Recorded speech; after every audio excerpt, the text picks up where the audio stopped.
सत श्री अकाल, नमस्कार, आदाब दर्शकों। मैं तुहाडा गुरलाल हाजिर प्रोग्राम ओपन प्लेटफॉर्म लैके जस पंजाबी दे मंच तो। दर्शकों, आपां बीते कल देश का 75वां सुतंत्रता दिवस मनाया। बहुत चंगी गल है, साडे वल्लों भी बधाई। असीं भी आपदे आप नूं बहुत माण महसूस किया कि सानूं 75 साल हो गए साडा भारत महान आज़ाद होए नूं। खुशियां मना लियां, मनाउणियां भी चाहिए ने, पर उस तो बाद जे आपां कोख करिए तो कई गल्लां कि जाति है कि जाति नहीं हमारे दिमाग से, जाति है कि जाति नहीं हमारे दिमाग से। कभी भी हम जाति सूचक नाम लेने से शर्म कभी मानते नहीं। कई गल्लां हुंदियां दर्शकों जिहड़ियां रुलाउण वालियां हुंदियां। 75वां सुतंत्रता दिवस मनाया असीं, पर उत्थे एक दो गल्लां जिहड़ियां दिल नूं धू पा देण वालियां ने। किते आपां कहंदे कि साडी राष्ट्रीय प्रकाष्ठा बहुत सिखर ते है, तो उत्थे ही आपां गल करदे हां दर्शकों कि 75वें आज़ादी दिवस दे नाल नाल राजस्थान के जलौर डिस्ट्रिक्ट के सुराणा एरिए दे विच एक बच्चा आपदे मास्टर वालों कुट के मार दिता जाता जस्ट बिकॉज क्योंकि उन्हें उहदे घड़े चों पानी पी लिया सी। आपां नूं आज़ादी इस संकीर्ण मानसिकता तो कदों मिलूगी, कदों उस घड़े नूं आज़ादी मिलूगी जिथे सारे साडे गुरु साहब तो बहुत 250 साल पहला कहे कि मानस की जात सब है के पहचान वो, अवल अल्लाह नूर पाया कुदरत के सब बंदे। पर वो घड़े नूं आज़ादी कदों मिलूगी? आपां सुणदे हुंदे सीगे कि कोई दूल्हा जिहड़ा है वो नीवीं जाति वाला घोड़े ते बह के नहीं जा सकता, पर आपां आज़ादी का 75वां साल मनाया। दर्शकों, साडे कोल वीडियो है पर असीं चलावांगे नहीं, क्योंकि राजस्थान के कई जिलों के विच धारा 144 लगी हुई है और असीं नहीं चाहुंदे किसी भी गल नूं असीं प्रवोक करिए। ठंड ठंडोला होवे, सारे जो होना सी हो गया, पर जिहड़ा भी कोई इस दे विच दोखी है जिन्हें इस कर्म नूं अंजाम दिता उन्होंने कड़ी तो कड़ी सज़ा मिलनी चाहिए है। असीं इस मंच तो आवाज़ उठाने हैं। दर्शकों, मैं किसी रिजर्वेशन का इन्ना साथी नहीं रहा, पर फिर भी जदों इदां दीयां मंदभागी घटनावां वापरदियां ने उदों दिमागी तौर के उत्ते सट वजदी है कि यस, दबे कुचले बच्चे बंदे ते दबे कुचले वर्ग उन्होंने रिजर्वेशन चाहिए है। उन्होंने उपर उठाने वास्ते कोई किसी की मजाल ना हो, क्योंकि जाति सूचक नाम लैके भी किसी को कोई तंज कैसे हाथ उठाना तो बहुत दूर की गल है। दर्शकों, ये बड़ा मन दुखिया जो वीडियो देखी, पर उस तो बाद जे आप गल करिए जो आप कह लें कि असी नहीं जी, असी नहीं जो है जो बंदे की काबलता है उस हिसाब से नौकरी मिले, पर जो दबे कुचले वर्ग नूं इदां होर दबाया जाता, मारिया जाता, उदों शायद इस चीज़ की ही इतिहास रहा हो कि कानून बने सी, पर कानून लागू होए। जिथे आप गल करते हैं कि कोई दूल्हा है पग बन के नहीं जा सकता, घोड़ी ते नहीं जा सकता, उत्थे कानून लागू होए। अगेन किसी जाति धर्म के खिलाफ असी कोई गल नहीं कर रहे, गल कर रहे हैं जो किसी माड़े वर्ग नूं, किसी दबे कुचले वर्ग नूं जदों दबाया जाता है उदों मन दुखदा है। आप गल पंजाब ते लियाउने, उस गल नूं संदर्भ दे विच रख के बहुत एक्ट बने सीगे। जे आप गल करिए एक्ट 2006 दे विच 2006 एक्ट वो लागू नहीं होया चंगी तरह। उस तो बाद कई आप गल करिए यूपी दे विच बहुजन समाज पार्टी की सरकार आई सी। दर्शकों, उन्होंने उस वर्ग नाल बिलोंग करती सी, उन्होंने सारिਆਂ ਦਾ साथ लैके विकास भी किया, पर हुण ये आवाज़ चक्करदे हुंदे आ दबे कुचले वर्गां दी। जे आपां कांशी राम जी की गल कर लीए या फिर भैण मायावती जी गल कर लीए, उस ही पार्टी के जिहड़े प्रवक्ता ने पंजाब स्टेट सूबा प्रधान ने सरदार जसवीर सिंह गढ़ी साडे नाल बने हुए ने, उन्हों का स्वागत करते। तो आप ऐसे संदर्भ में लैके अगे चलांगे। गढ़ी साहब बहुत बहुत स्वागत जी, सत श्री अकाल तुहाडा इस मंच ते। धन्यवाद भाजी गुलाल भाजी, ਤੁਹਾਡਾ विशेष तौर पर शुक्रिया। अज आप दूजी बारी मिल रहे हैं पिछले 2 सालों जी। शुक्रिया तुहाडे टाइम का। सर, मन दुखिया तुहानूं असीं तकलीफ दी, तुहाडे भी बहुत रुझेवें हैं, पर अज जो राजस्थान, मैं इत्थों शुरू करना चाहुंदा है, जो राजस्थान के जलौर डिस्ट्रिक्ट दे विच जिहड़ा मंदभागी घटना वापरी है। अगेन असीं किसी होर जाति नूं असीं प्रवोक नहीं करना चाहुंदे, पर इहदे संदर्भ दे विच की कहना चाहोगे तुसीं? ये जिहड़ा वरतारा आ ये 1500 BC ऋग्वेद की रचना नाल शुरू होया जी। जदों समाज नूं ऋग्वेद विच 4 वर्णां विच वंडिया गया। पुरुष शूकत अध्याय 10वां पाठ जिहड़ा ऋग्वेद दा वो ब्राह्मण क्षत्री वैश्य शूदर 4 हिस्सिਆਂ ਦੇ ਵਿੱਚ समाज नूं वंडदा, और जिहड़ा चौथा हिस्सा शूदर है उहनूं ਵਰਕ ਵਿਦਆਊਟ ਪੇਮੈਂਟ ਸੇਵਾ ਕਰਨ ਦੇ ਲਈ ਉਹਨੂੰ ਅਧਿਕਾਰਤ ਕੀਤਾ ਜਾਂਦਾ। ਉਹਦੀ ਜ਼ਮੀਨ ਖੋਲ੍ਹੀ ਗਈ, ਉਹਦੀ ਪ੍ਰਾਪਰਟੀ ਖੋਲ੍ਹੀ ਗਈ, ਉਹਦਾ ਮਾਣ ਸਨਮਾਨ ਖੋਲ੍ਹਿਆ ਗਿਆ, ਉਹਦੇ ਕੋਲੋਂ ਵਿੱਦਿਆ ਦਾਨ ਯੱਗ ਖੋਲ੍ਹਿਆ ਗਿਆ। 1500 BC ਦਾ ਮਤਲਬ ਇਹ ਆ ਕਿ ਜਿਹੜਾ ਅੱਜ ਕਰੰਟ ਏਡੀ ਚੱਲ ਰਿਹਾ ਉਹਨੂੰ ਐਡ ਕੀਤਾ ਜਾਵੇ ਵਿੱਚ 1500 ਜਮਾ 2022 37-38 ਸਾਲ ਹੋ ਗਏ ਇਸ ਵਰਤਾਰੇ ਨੂੰ ਚੱਲਦੇ ਨੂੰ। ਉਸ ਤੋਂ ਬਾਅਦ ਸਮ੍ਰਿਤੀ ਵੇਦਾਂ ਤੋਂ ਬਾਅਦ ਉੱਤਰ ਵੈਦਿਕ ਕਾਲ ਤੋਂ ਬਾਅਦ ਉੱਤਰ ਵੈਦਿਕ ਕਾਲ ਆਇਆ, ਸਮ੍ਰਿਤੀਆਂ ਦਾ ਕਾਲ ਆਇਆ, ਮਨੂ ਸਮ੍ਰਿਤੀ ਦਾ ਕਾਲ ਆਇਆ। ਅਲੱਗ-ਅਲੱਗ ਰਿਸ਼ੀਆਂ ਨੇ ਸਮ੍ਰਿਤੀਆਂ ਲਿਖੀਆਂ, ਅਲੱਗ-ਅਲੱਗ ਕਾਲ ਆਏ, ਚਾਹੇ ਉਹ ਰਮਾਇਣ ਸੀ ਚਾਹੇ ਮਹਾਭਾਰਤ ਸੀ। ਔਰ ਉਹਨਾਂ ਸ਼ਾਸਤਰਾਂ ਵਿੱਚ ਵੀ, ਇਹਨਾਂ ਗ੍ਰੰਥਾਂ ਵਿੱਚ ਵੀ ਜਿਹੜਾ ਇਸ ਦੇਸ਼ ਦਾ ਦਲਿਤ ਵਾ, ਜਿਹਨੂੰ ਅਛੂਤ ਕਿਹਾ ਜਾਂਦਾ, ਜਿਹੜਾ ਇਸ ਦੇਸ਼ ਦਾ OBC ਪਛੜਾ ਵਰਗ ਹੈ ਜਿਹਨੂੰ ਸ਼ੂਦਰ ਕਿਹਾ ਜਾਂਦਾ, ਇਹਨਾਂ ਦੋਹਾਂ ਵਰਗਾਂ ਦੇ ਨਾਲ ਵੱਡੇ ਪੱਧਰ ਤੇ ਧੱਕਾ ਹੋਇਆ। ਉਹ ਕਾਨੂੰਨ ਅੱਜ ਤੋਂ ਹਜ਼ਾਰਾਂ ਸਾਲ ਪਹਿਲਾਂ ਬਣੇ ਸੀ ਕਿ ਤੁਹਾਡਾ ਪਛਾਵਾ ਨਹੀਂ ਪੈਣ ਦਿੱਤਾ ਜਾਏਗਾ, ਤੁਸੀਂ ਮੰਦਿਰ 'ਚ ਨਹੀਂ ਵੜ ਸਕਦੇ, ਤੁਸੀਂ ਧਰਮ ਸਥਾਨ 'ਤੇ ਨਹੀਂ ਵੜ ਸਕਦੇ, ਤੁਹਾਡੇ ਪਾਣੀ ਦੇ ਸਰੋਤ ਪੀਣ ਦੇ ਅਲੱਗ ਹੋਣਗੇ, ਤੁਹਾਡੀ ਬੈਠਣ ਦੀ ਜਗ੍ਹਾ ਅਲੱਗ ਹੋਏਗੀ, ਪਿੰਡ 'ਚ ਤੁਸੀਂ ਐਂਟਰ ਨਹੀਂ ਹੋ ਸਕਦੇ, ਸੂਰਜ ਜਦੋਂ ਸਿਖਰ ਤੇ ਹੋਏਗਾ ਪਰਛਾਵਾਂ ਪੈਰਾਂ। ਇਹੋ ਜਿਹੇ ਹਾਲਾਤਾਂ ਦਾ ਜਿਹੜਾ ਵਰਤਾਰਾ ਆ, ਮਨੂ ਸਮ੍ਰਿਤੀ ਵੀ 185 BC 'ਚ ਲਿਖੀ ਗਈ, ਅੱਜ ਤੋਂ 2200-2300 ਸਾਲ ਪਹਿਲਾਂ।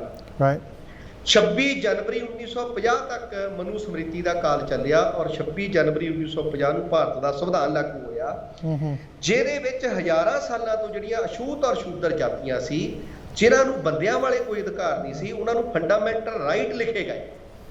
ਉਸ ਫੰਡਾਮੈਂਟਲ ਰਾਈਟ ਪਾਣੀ ਪੀਣੇ ਵਾਲਾ ਖੂਹ ਵੀ ਲਿਖਿਆ ਗਿਆ, ਖਾਣਾ ਖਾਣੇ ਵਾਲਾ ਹੋਟਲ ਵੀ ਲਿਖਿਆ ਗਿਆ, ਮਨੋਰੰਜਨ ਵਾਲਾ ਸਿਨੇਮਾ ਵੀ ਲਿਖਿਆ ਗਿਆ ਉਹਨਾਂ ਫੰਡਾਮੈਂਟਲ ਰਾਈਟਾਂ 'ਚ।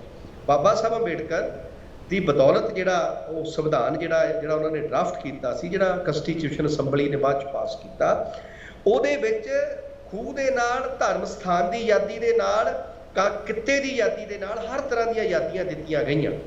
ਅੱਜ ਤੋਂ 75 ਸਾਲ ਪਹਿਲਾਂ ਇਹ ਜਿਹੜਾ ਵਰਤਾਰਾ ਸ਼ੁਰੂ ਹੋਇਆ, ਲੇਕਿਨ ਜ਼ਮੀਨ ਦੇ ਉੱਤੇ ਜਦੋਂ ਅਸੀਂ ਦੇਖਦੇ ਹਾਂ ਤਾਂ ਉਹ ਬਹੁਤ ਘੱਟ ਜਿਹੜਾ ਪੁੱਜਾ ਆ, ਬਹੁਤ ਘੱਟ ਪੁੱਜਾ।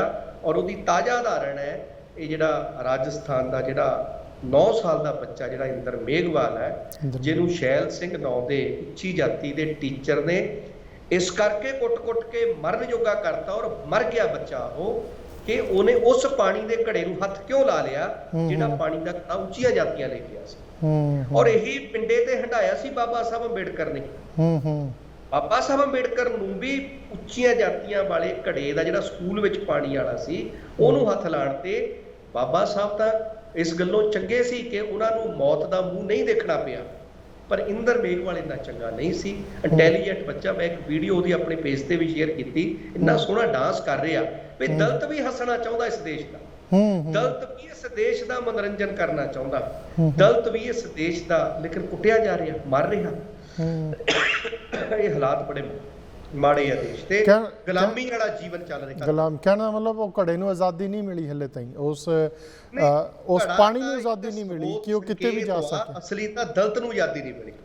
ਮੈਂ ਉੱਥੇ ਆ ਰਿਹਾ, ਗੜੀ ਸਾਹਿਬ ਬੜਾ ਦੁਖਦਾਈ ਹੈ ਜੀ। ਆਪਾਂ ਸ਼ਰਧਾ ਦੇ ਫੁੱਲ ਭੇਟ ਕਰ ਸਕਦੇ ਹਾਂ ਪਰਿਵਾਰ ਦੇ ਪ੍ਰਤੀ, ਸੰਵੇਦਨਾਵਾਂ ਨੇ ਸਾਡੀਆਂ। ਅੱਗੇ ਚੱਲਦੇ ਆਪਾਂ ਪੰਜਾਬ ਤੇ ਆਉਂਦੇ। ਤੁਸੀਂ ਵੀ ਇੱਕ ਮੁਹਿੰਮ ਚੱਕੀ ਹੈ, ਆਉਣ ਵਾਲੇ ਦਿਨਾਂ ਦੇ ਵਿੱਚ ਸ਼ਾਇਦ ਸ਼ੁਰੂ ਹੋ ਜਾਣੀ ਸੀ, ਤੁਹਾਡਾ ਸਿਹਤ ਠੀਕ ਨਹੀਂ ਸੀ ਕਰਕੇ। ਅੱਗੇ ਚੱਲਦੇ ਹਾਂ ਗੜੀ ਸਾਹਿਬ, ਪੰਜਾਬ ਰਾਜ ਰਿਜ਼ਰਵੇਸ਼ਨ ਐਕਟ 2006 ਆਪਾਂ ਗੱਲ ਕਰ ਰਹੀਏ।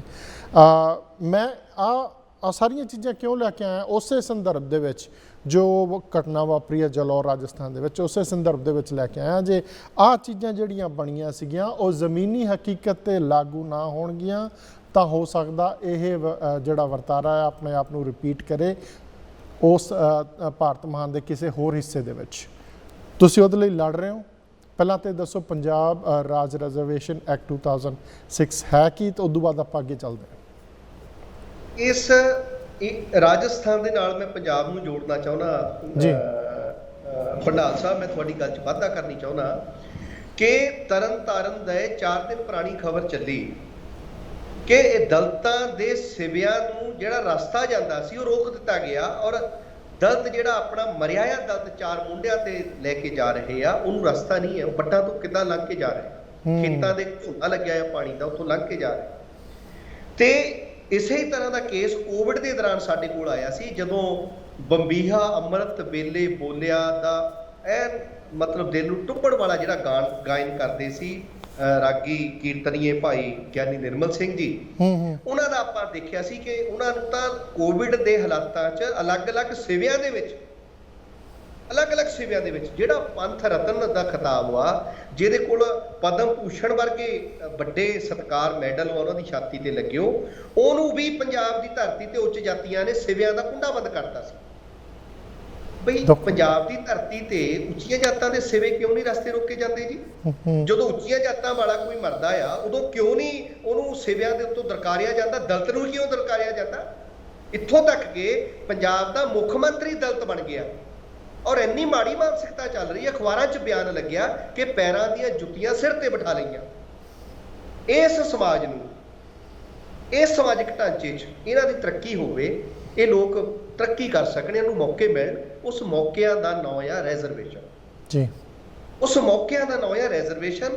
ਉਹ ਮੌਕੇ ਆਜ਼ਾਦੀ ਦੇ 75 ਸਾਲਾਂ 'ਚ ਬਾਰ-ਬਾਰ ਖੋਹੇ ਗਏ। ਇੱਕ 2006 ਦੇ ਵਿੱਚ ਕਾਨੂੰਨ ਬਣਿਆ ਕਿ ਉਹ ਮੌਕੇ ਨਿੱਜੀਕਰਨ ਦੇ ਨਾਂ ਤੇ ਖੋਏ ਨਾ ਜਾ ਸਕਣ। ਠੇਕੇ 'ਚ ਨੌਕਰੀਆਂ ਕਰਤੀਆਂ ਜੀ, ਠੇਕੇ ਦੇ ਨਾਂ ਤੇ, ਠੇਕਾ ਨੌਕਰੀਆਂ ਦੇ ਤਹਿਤ ਖੋਏ ਨਾ ਜਾ ਸਕਣ। ਆਊਟਸੋਰਸ ਭਰਤੀ ਹੋਣੀ ਆ, ਉਹਦੇ ਨਾਂ ਤੇ ਰਿਜ਼ਰਵੇਸ਼ਨ ਖਤਮ ਨਾ ਹੋ ਜਾਏ। ਇੱਕ ਕਾਨੂੰਨ ਬਣਿਆ SC ਅਨੁਸੂਚਿਤ ਜਾਤੀਆਂ ਤੇ ਪਛੜੀਆਂ ਸ਼੍ਰੇਣੀਆਂ ਰਿਜ਼ਰਵੇਸ਼ਨ ਸੋਧ ਐਕਟ 2006। ਅੱਜ ਆਮ ਆਦਮੀ ਪਾਰਟੀ ਦੀ ਸਰਕਾਰ ਆਈ, 178 ਲਾਭਸਰਾਂ ਦੀਆਂ ਪੋਸਟਾਂ ਨਿਕਲੀਆਂ। ਮੈਂ ਉੱਤੇ ਆ ਰਿਹਾ ਉਹ 85ਵੀਂ ਸੋਧ ਨਾਲ ਕਨੈਕਟਡ ਆ ਉਹ ਗੜੀ ਸਾਹਿਬ, ਮੈਂ ਉੱਤੇ ਆ ਰਿਹਾ। ਆਪਾਂ ਪੂਰੀ ਖੁੱਲ੍ਹ ਕੇ ਗੱਲ ਕਰਾਂਗੇ, ਰੁਕਣਾ ਪੈ ਰਿਹਾ ਕੁਇਕ ਬ੍ਰੇਕ ਲਈ। ਦਰਸ਼ਕੋ, ਸਾਡੇ ਨਾਲ ਬਣੇ ਹੋਏ ਨੇ ਮਾਣਯੋਗ ਜਸਵੀਰ ਸਿੰਘ ਗੜੀ, ਸੂਬਾ ਪ੍ਰਧਾਨ ਬਹੁਜਨ ਸਮਾਜ ਪਾਰਟੀ ਪੰਜਾਬ। ਰੁਕਦੇ ਹਾਂ ਛੋਟੀ ਜਿਹੀ ਬ੍ਰੇਕ ਲਈ, ਦੇ ਬਣੇ ਰਹੋ ਜਸ ਪੰਜਾਬੀ 'ਚ। ਸਵਾਗਤ ਜੀ ਤੁਹਾਡਾ ਸਾਰਿਆਂ ਦਾ ਫੇਰ ਪ੍ਰੋਗਰਾਮ ਓਪਨ ਪਲੇਟਫਾਰਮ ਜਸ ਪੰਜਾਬੀ ਦੇ ਮੰਚ ਤੋਂ ਸਪੈਸ਼ਲ ਪ੍ਰੋਗਰਾਮ ਲੈ ਕੇ ਤੁਹਾਡੇ ਰੂਬਰੂ ਹੋਇਆ ਹੈ, ਜਿਹੜਾ ਕਿ ਵਰਤਾਰਾ ਵਾਪਰਿਆ ਰਾਜਸਥਾਨ ਦੇ ਜਲੌਰ ਜ਼ਿਲ੍ਹੇ ਦੇ ਵਿੱਚ। ਦਬੇ ਕੁਚਲੇ ਵਰਗਾਂ ਨੂੰ ਹੋਰ ਦਬਾਇਆ ਜਾਇਆ, ਉਹਦੇ ਵਾਸਤੇ ਰਿਜ਼ਰਵੇਸ਼ਨ ਐਕਟ ਬਣੇ ਸੀ ਕਿ ਜ਼ਮੀਨੀ ਹਕੀਕਤ 'ਤੇ ਉਹ ਲਾਗੂ ਹੋ ਰਹੇ ਨੇ। ਇਹਦੇ ਲਈ ਸੰਘਰਸ਼ ਵੀ ਕਰ ਰਹੀ ਹੈ ਜਿਹੜੇ ਪੰਜਾਬ ਦੇ ਸੂਬਾ ਪ੍ਰਧਾਨ ਬਹੁਜਨ ਸਮਾਜ ਪਾਰਟੀ ਦੇ ਸਰਦਾਰ ਜਸਵੀਰ ਸਿੰਘ ਗੜੀ ਆਪਣੇ ਨਾਲ ਬਣੇ ਹੋਏ ਨੇ। ਗੜੀ ਸਾਹਿਬ, ਸੰਘਰਸ਼ ਕਿੱਦਾਂ ਵਿੱਢਣਾ ਆ, ਤੁਸੀਂ ਚੱਲ ਰਹੇ ਹੋ ਇਹਨਾਂ ਦਾ, ਉਹ ਬਾਅਦ 'ਚ ਗੱਲਾਂ ਕਰਦੇ ਹਾਂ। ਪਹਿਲਾਂ ਆਪਾਂ ਜਿਹੜੀਆਂ ਤੁਹਾਡੀਆਂ ਮੰਗਾਂ ਨੇ, ਖਾਸ ਕਰਕੇ ਆਪਾਂ ਫਿਰ ਉਸੇ ਸੰਦਰਭ 'ਚ ਗੱਲ ਕਰਦੇ ਰਾਜਸਥਾਨ ਜਲੌਰ ਦੀ। 178 ਲਾਭਸਰਾਂ ਦੀਆਂ ਜਿਹੜੀਆਂ ਪੋਸਟਾਂ ਸੀ ਉਹ ਖਤਮ ਹੋਈਆਂ, ਜਾਂ 85ਵੀਂ ਸੋਧ ਉਹ ਕੀ ਸੀ ਕਿ ਇੱਕ ਦੂਜੇ ਨਾਲ ਕਨੈਕਟਡ ਆ? ਜੇ ਨਹੀਂ ਕਨੈਕਟਡ ਤਾਂ ਅੱਡੋ ਅੱਡ ਹੈ ਕੀ ਚੀਜ਼? ਇਹ ਕਨੈਕਟਡ ਇਸ ਕਰਕੇ ਆ ਕਿ ਇਹ ਚੀਜ਼ਾਂ ਜਿਹੜੀਆਂ ਸ਼ਡਿਊਲ ਕਾਸਟ ਔਰ OBC ਬੈਕਵਰਡ ਨਾਲ ਬਿਲੋਂਗ ਕਰਦੀਆਂ ਜੀ। 178 ਲਾਭਸਰਾਂ ਦੀਆਂ ਪੋਸਟਾਂ ਕੱਢੀਆਂ ਇਹਨਾਂ ਨੇ, ਉਹਦੇ 'ਚ ਨੋ ਰਿਜ਼ਰਵੇਸ਼ਨ। ਔਰ SC ਕਮਿਸ਼ਨ ਨੇ ਰਿਕਮੈਂਡੇਸ਼ਨ ਪਾਈ 2006 ਦੇ ਐਕਟ ਦੇ ਆਧਾਰ ਦੇ ਉੱਤੇ ਕਿ ਤੁਹਾਨੂੰ ਇਹ ਰਿਜ਼ਰਵੇਸ਼ਨ ਦੇਣੀ ਪਏਗੀ। SC ਕਮਿਸ਼ਨ ਦੇ ਖਿਲਾਫ ਆਮ ਆਦਮੀ ਪਾਰਟੀ ਦੀ ਸਰਕਾਰ ਹਾਈ ਕੋਰਟ ਦੇ ਵਿੱਚ ਰਿਟ ਪਟੀਸ਼ਨ ਦਾਇਰ ਕਰ ਦਿੰਦੀ ਆ ਕਿ ਇਹ ਰਿਜ਼ਰਵੇਸ਼ਨ ਲੈਣ ਵਾਲੀਆਂ ਜਿਹੜੀਆਂ ਕੌਮਾਂ ਨੇ ਇਹ ਇਨਐਫੀਸ਼ੀਐਂਟ ਨੇ। ਇਨਐਫੀਸ਼ੀਐਂਟ ਨਲਾਇਕ ਨੂੰ ਕਹਿੰਦੇ ਆ ਜੀ, ਮਤਲਬ ਪੂਰੇ ਦਲਿਤ ਸਮਾਜ ਨੂੰ ਗਾਲ ਕੱਢ ਦਿੱਤੀ ਗਈ।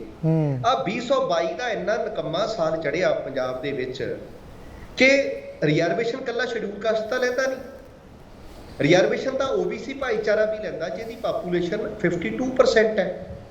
OBC ਐਕਸ ਸਰਵਿਸਮੈਨ ਵੀ ਰਿਜ਼ਰਵੇਸ਼ਨ ਲੈਂਦਾ, ਸਪੋਰਟਸ ਪਰਸਨ ਵੀ ਰਿਜ਼ਰਵੇਸ਼ਨ ਲੈਂਦਾ, ਹੈਂਡੀਕੈਪਟ ਵੀ ਰਿਜ਼ਰਵੇਸ਼ਨ ਲੈਂਦਾ, ਵਿਮਨਸ ਨੂੰ ਵੀ ਰਿਜ਼ਰਵੇਸ਼ਨ ਹੈ। ਤੇ ਆਮ ਆਦਮੀ ਪਾਰਟੀ ਸਾਰਿਆਂ ਨੂੰ ਹੀ ਨਲਾਇਕ ਕਿੱਦਾਂ ਦੱਸ ਸਕਦੀ ਹੈ?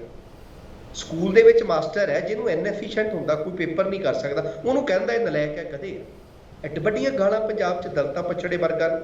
ਔਰ ਉਸ ਤੋਂ ਸਰਕਾਰ ਬਣਨ ਤੋਂ 1 ਮਹੀਨਾ ਪਹਿਲਾਂ ਪੰਜਾਬ ਦੇ ਵਿੱਚ ਮੁੱਖ ਮੰਤਰੀ ਸ਼ਡਿਊਲ ਕਾਸਟ ਭਾਈਚਾਰਿਆਂ 'ਚੋਂ ਚਰਨਜੀਤ ਚੰਨੀ ਜੀ ਬਣੇ, ਔਰ ਉਹਨਾਂ ਨੂੰ ਉਹਦੀ ਪਾਰਟੀ ਹੀ ਕਹਿੰਦੀ ਪੈਰਾਂ ਦੀਆਂ ਜੁੱਤੀਆਂ ਸਿਰ ਤੇ ਬਿਠਾ ਰਹੀਆਂ ਗਈਆਂ।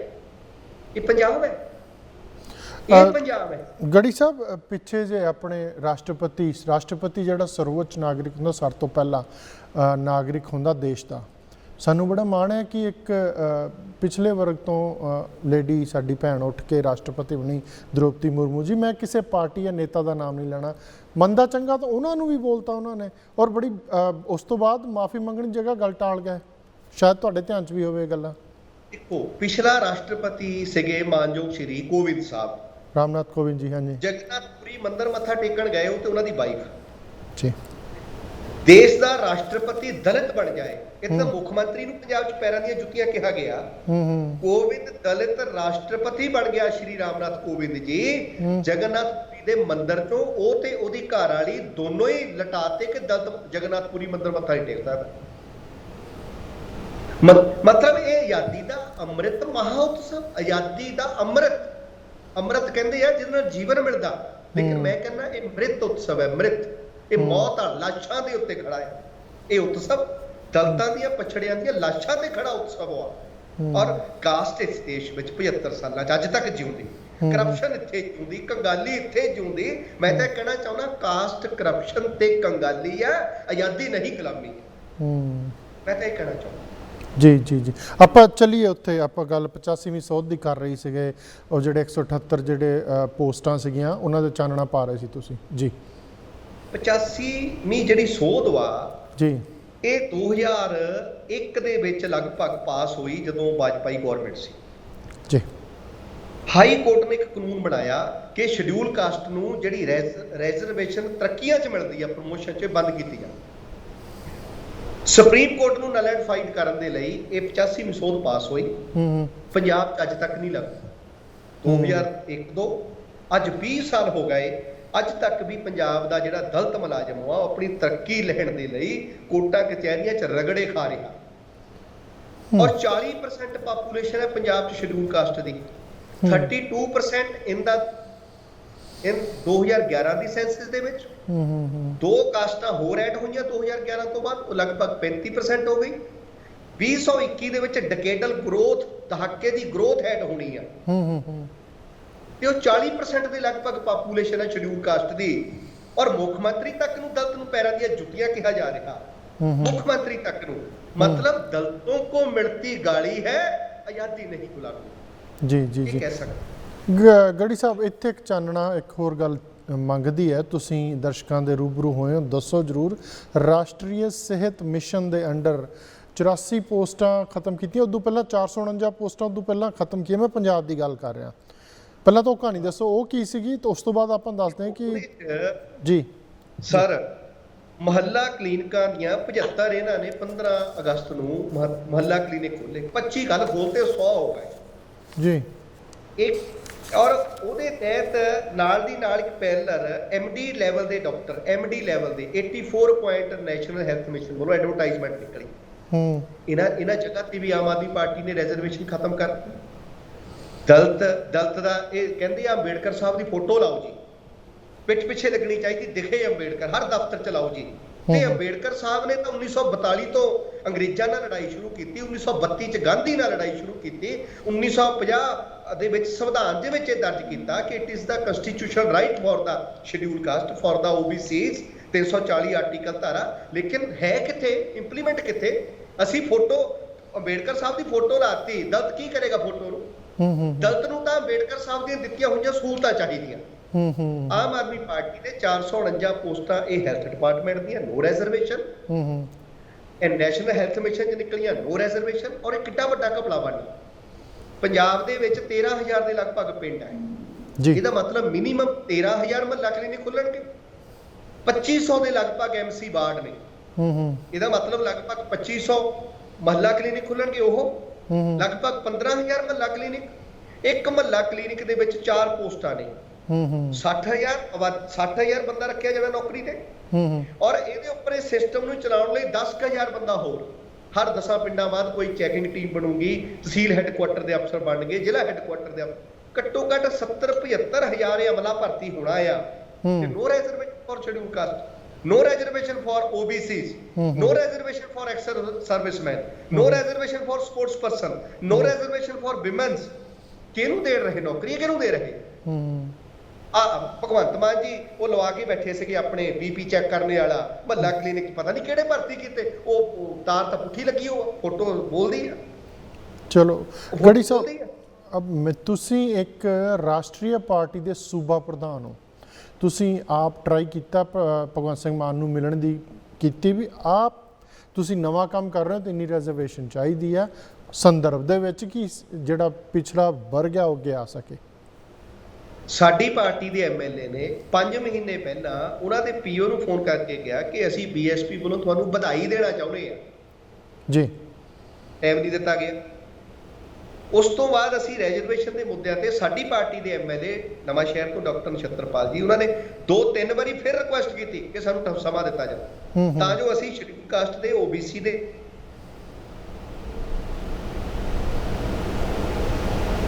ਦਰਸ਼ਕੋ ਲੱਗਦਾ ਸਾਡਾ ਜਿਹੜਾ ਮੁੱਖ ਰਾਬਤਾ ਮੰਤਰੀ ਭਗਵੰਤ ਜੀ ਕੋਲ ਮਤਲਬ ਗਰੀਬ ਬਹੁਤ ਸਮਾਜ ਪਾਰਟੀ ਲੜ ਰਹੀ ਹੈ, ਗਰੀਬ ਦੀ ਜੇਬ ਖਾਲੀ ਆ ਔਰ ਅਸੀਂ ਨਾਰਾ ਹੁਣ ਦੇ ਰਹੇ ਪੰਜਾਬ ਕਿ ਗਰੀਬ ਦੀ ਜੇਬ ਖਾਲੀ ਹੈ, ਆਜ਼ਾਦੀ ਨਹੀਂ ਗੁਲਾਮੀ ਹੈ। ਗਰੀਬਾਂ ਦੀ ਸੁਣਵਾਈ ਤਾਂ ਆਮ ਆਦਮੀ ਪਾਰਟੀ 'ਚ ਵੀ ਹੈ ਜੀ। ਗੜੀ ਸਾਹਿਬ ਇੱਥੇ ਕੁਐਸਚਨ ਇੱਕ ਹੋਰ ਖੜਾ ਹੋ ਜਾਂਦਾ ਹੈ, ਤੁਸੀਂ ਆਪ ਦਾ ਸੰਘਰਸ਼ ਆਪ ਦੇ ਹਿਸਾਬ ਨਾਲ ਲੜ ਰਹੇ ਹੋ, ਸ਼ਾਂਤਮਈ ਤਰੀਕੇ ਨਾਲ ਲੜ ਰਹੇ ਹੋ, ਪਰਮਾਤਮਾ ਤੁਹਾਨੂੰ ਕਾਮਯਾਬੀ ਬਖਸ਼ੇ, ਕਿਉਂਕਿ ਇੱਕ ਦੇਸ਼ ਹੈ, ਇੱਕ ਰਾਜ, ਜਾਤੀ ਧਰਮ ਸਾਰਾ ਤੋਂ ਉੱਪਰ ਉੱਠ ਕੇ ਆਪਾਂ ਉਸ ਜਿਹੜਾ ਸੰਵਿਧਾਨ ਹੈ ਉਹਨੂੰ ਬਚਾਉਣਾ ਤੇ ਉਹਦੀ ਸੇਧ ਲੈ ਕੇ ਅੱਗੇ ਵਧਣਾ ਹੈ। ਖੜਾ ਹੁੰਦਾ ਕਿ 92 ਸੀਟਾਂ ਦਾ ਵੱਡਾ ਮੈਂਡੇਟ ਮਿਲਦਾ ਸਰਦਾਰ ਭਗਵੰਤ ਸਿੰਘ ਮਾਨ ਨੂੰ। ਕੁਝ ਤੁਸੀਂ ਇਹ ਦੱਸੋ ਕਿ ਉਹ ਵਧੀਆ ਕਰ ਰਹੇ, ਜਿਹੜਾ ਕਿ ਰੇਤ ਮਾਈਨਿੰਗ ਪਾਲਿਸੀ ਹੈ, ਅੱਜ ਉਹਨਾਂ ਦੇ 4 ਮੰਤਰੀਆਂ ਨੇ ਆਪਦੀ ਕਾਰਗੁਜ਼ਾਰੀ ਦੱਸੀ, 4 ਕਿ 5 ਮੰਤਰੀਆਂ ਨੇ ਪਿਛਲੇ 5 ਮਹੀਨਿਆਂ ਦੀ। ਸਭ ਤੋਂ ਵੱਡੀ ਗੱਲ ਜਿਹੜੀ ਮੇਰੇ ਦਿਲ ਨੂੰ ਟੁੰਬੀ, ਹੋ ਸਕਦਾ ਤੁਸੀਂ ਵੀ ਉਸ ਗੱਲ ਲਈ ਥੋੜ੍ਹਾ ਬਹੁਤ ਸ਼ੁਕਰਗੁਜ਼ਾਰ ਹੋ ਉਸ ਧਰਤੀ ਦਾ। ਹਰਪਾਲ ਸਿੰਘ ਚੀਮਾ ਜਿਹੜੇ ਕਿ ਫਾਈਨੈਂਸ ਮਿਨਿਸਟਰ ਨੇ, ਉਹਨਾਂ ਨੇ ਕਿਹਾ ਕਿ ਅਸੀਂ ਜਿੰਨਾ ਕਰਜ਼ਾ ਲਿਆ ਉਸ ਤੋਂ ਵੱਧ ਮੋੜਿਆ, ਯਾਨੀ ਕਿ 12-13 ਹਜ਼ਾਰ ਕਰੋੜ ਅਸੀਂ ਮੋੜਿਆ, ਚੱਕਿਆ ਸਿਰਫ 8 ਹਜ਼ਾਰ ਕਰੋੜ। ਹੁਣ ਜੇ ਇਸ ਹਿਸਾਬ ਨਾਲ ਚੱਲਦੇ ਰਹੇ ਤਾਂ ਕਿਤੇ ਨਾ ਕਿਤੇ ਕਰਜ਼ਾ ਲੱਥਦਾ ਨਜ਼ਰ ਆ ਰਿਹਾ ਤੁਹਾਨੂੰ ਪੰਜਾਬ ਦੇ ਸਿਰ ਤੇ। ਅੱਜ ਦੀ ਜਿਹੜੀ ਸਾਰੀਆਂ ਅਖਬਾਰਾਂ ਦੀ ਮੁੱਖ ਖਬਰ ਇਹ ਆ ਕਿ 12,500 ਕਰੋੜ ਰੁਪਈਆ ਕਰਜ਼ਾ ਉਤਾਰ ਦਿੱਤਾ ਗਿਆ, 10,000 ਦੇ ਲਗਭਗ ਜਿਹੜਾ ਕਰਜ਼ਾ ਉਹ ਚੁੱਕਿਆ ਗਿਆ, 10,500 ਤੋਂ ਜ਼ਿਆਦਾ, 21-2200 ਕਰੋੜ ਦੇ ਕਰੀਬ ਕਰਜ਼ਾ ਵਾਪਸ ਹੋਇਆ ਇਹਨਾਂ 5 ਮਹੀਨਿਆਂ 'ਚ। ਇਹਦਾ ਮਤਲਬ ਇਹ ਹੋ ਗਿਆ 6 ਮਹੀਨੇ ਦੀ ਔਸਤ ਤੁਸੀਂ 3,000 ਕਰੋੜ ਦੀ ਲਾ ਲਓ ਤਾਂ ਸਾਲ ਦਾ 6,000 ਕਰੋੜ ਔਰ 5 ਸਾਲਾਂ ਦਾ 30,000 ਕਰੋੜ, ਪੌਣੇ 3 ਲੱਖ ਕਰੋੜ ਰੁਪਈਆ ਕਰਜ਼ਾ ਜਿਹੜਾ ਆ, ਪੌਣੇ 3 ਲੱਖ ਕਰੋੜ ਪੰਜਾਬ ਦੇ ਲਗਭਗ ਸਿਰ ਚੜਿਆ ਆ। ਇਸ ਕਰਕੇ ਇਹ ਜਿਹੜੀਆਂ ਪਾਲਿਸੀਆਂ ਇਹ ਤਾਂ ਲੋਕਾਂ ਨੂੰ ਤਾਂ ਉਸ ਵੇਲੇ ਇਦਾਂ ਕਹਿੰਦੇ ਸੀਗੇ ਕਿ ਸਾਲ ਦਾ 20,000 ਕਰੋੜ ਰੁਪਈਆ ਮਾਈਨਿੰਗ ਚੋਂ ਆਉਣਾ। ਉਸ ਵੇਲੇ ਇਹਨਾਂ ਦੀ ਕੈਲਕੂਲੇਸ਼ਨ ਤਾਂ ਇਹ ਕਹਿੰਦੀ ਸੀਗੀ ਕਿ 30,000 ਕਰੋੜ ਰੁਪਈਆ ਅਸੀਂ ਆਬਕਾਰੀ ਡਿਪਾਰਟਮੈਂਟ ਜਿਹੜਾ ਹੈਗਾ ਸ਼ਰਾਬਾਂ ਵਾਲੇ ਠੇਕਿਆਂ ਦੇ ਮਹਿਕਮੇ ਚੋਂ ਲੈ ਕੇ ਆਵਾਂਗੇ। ਸਰ ਉਹ ਫਿਕਰਾਂ ਕਿੱਥੇ ਨੇ ਅੱਜ? ਅਰਵਿੰਦ ਕੇਜਰੀਵਾਲ ਜੀ ਇਹ ਕਹਿੰਦੇ ਸੀਗੇ ਮੈਂ ਵਪਾਰੀ ਹੂੰ। ਸਰ ਅੱਜ ਉਹ ਵਪਾਰ ਕੋਣਾ ਕਿੱਥੇ ਆ? ਗੜੀ ਸਾਹਿਬ ਇੱਥੇ ਆਪਾਂ ਅੱਗੇ ਵਧਦੇ ਹਾਂ, ਤੁਹਾਡੀਆਂ ਹੋਰ ਕਈ ਮੰਗਾਂ ਨੇ। ਮੈਂ ਤੁਹਾਡਾ ਦੇਖਿਆ ਸੀ, ਇੰਟਰਵਿਊ ਵੀ ਦੇਖਿਆ ਸੀ ਤੁਹਾਡਾ, ਜਿਹੜਾ ਟੀਵੀ ਅਖਬਾਰ ਦੇ ਵਿੱਚ ਵੀ ਉਹ ਵੀ ਪੜ੍ਹਿਆ ਸੀਗਾ, ਉਹਨਾਂ ਦੇ ਵਿੱਚ ਤੁਸੀਂ ਅੱਗੇ ਕੀ ਲੈ ਕੇ ਅੱਗੇ ਜਾ ਰਹੇ ਹੋ ਤਾਂ ਕਿ ਜਿਹੜਾ ਪਿਛੜਿਆ ਵਰਗ ਹੈ ਉਹਨੂੰ ਅੱਗੇ ਲਿਆਇਆ ਜਾ ਸਕੇ। ਦੇਖੋ, ਅਸੀਂ ਪੂਰੇ ਦੇਸ਼ ਦੇ ਵਿੱਚ ਜਿਹੜਾ ਇੱਕ ਮਾਹੌਲ ਚੱਲ ਰਿਹਾ, ਸਰਕਾਰਾਂ ਬਿਗ ਮੈਂਡੇਟ ਨਾਲ ਬਣ ਰਹੀਆਂ। ਮੋਦੀ ਆਪਣੀ ਸਰਕਾਰ 2019 ਚ ਬਣਾਉਣ ਤੋਂ ਪਹਿਲਾਂ ਹੀ ਕਹਿ ਰਿਹਾ ਕਿ ਅਸੀਂ 303 ਲੈ ਕੇ ਆ ਰਹੇ, 303 ਸੀਟਾਂ 300 ਕੇ ਪਾਰ ਆ ਰਹੇ।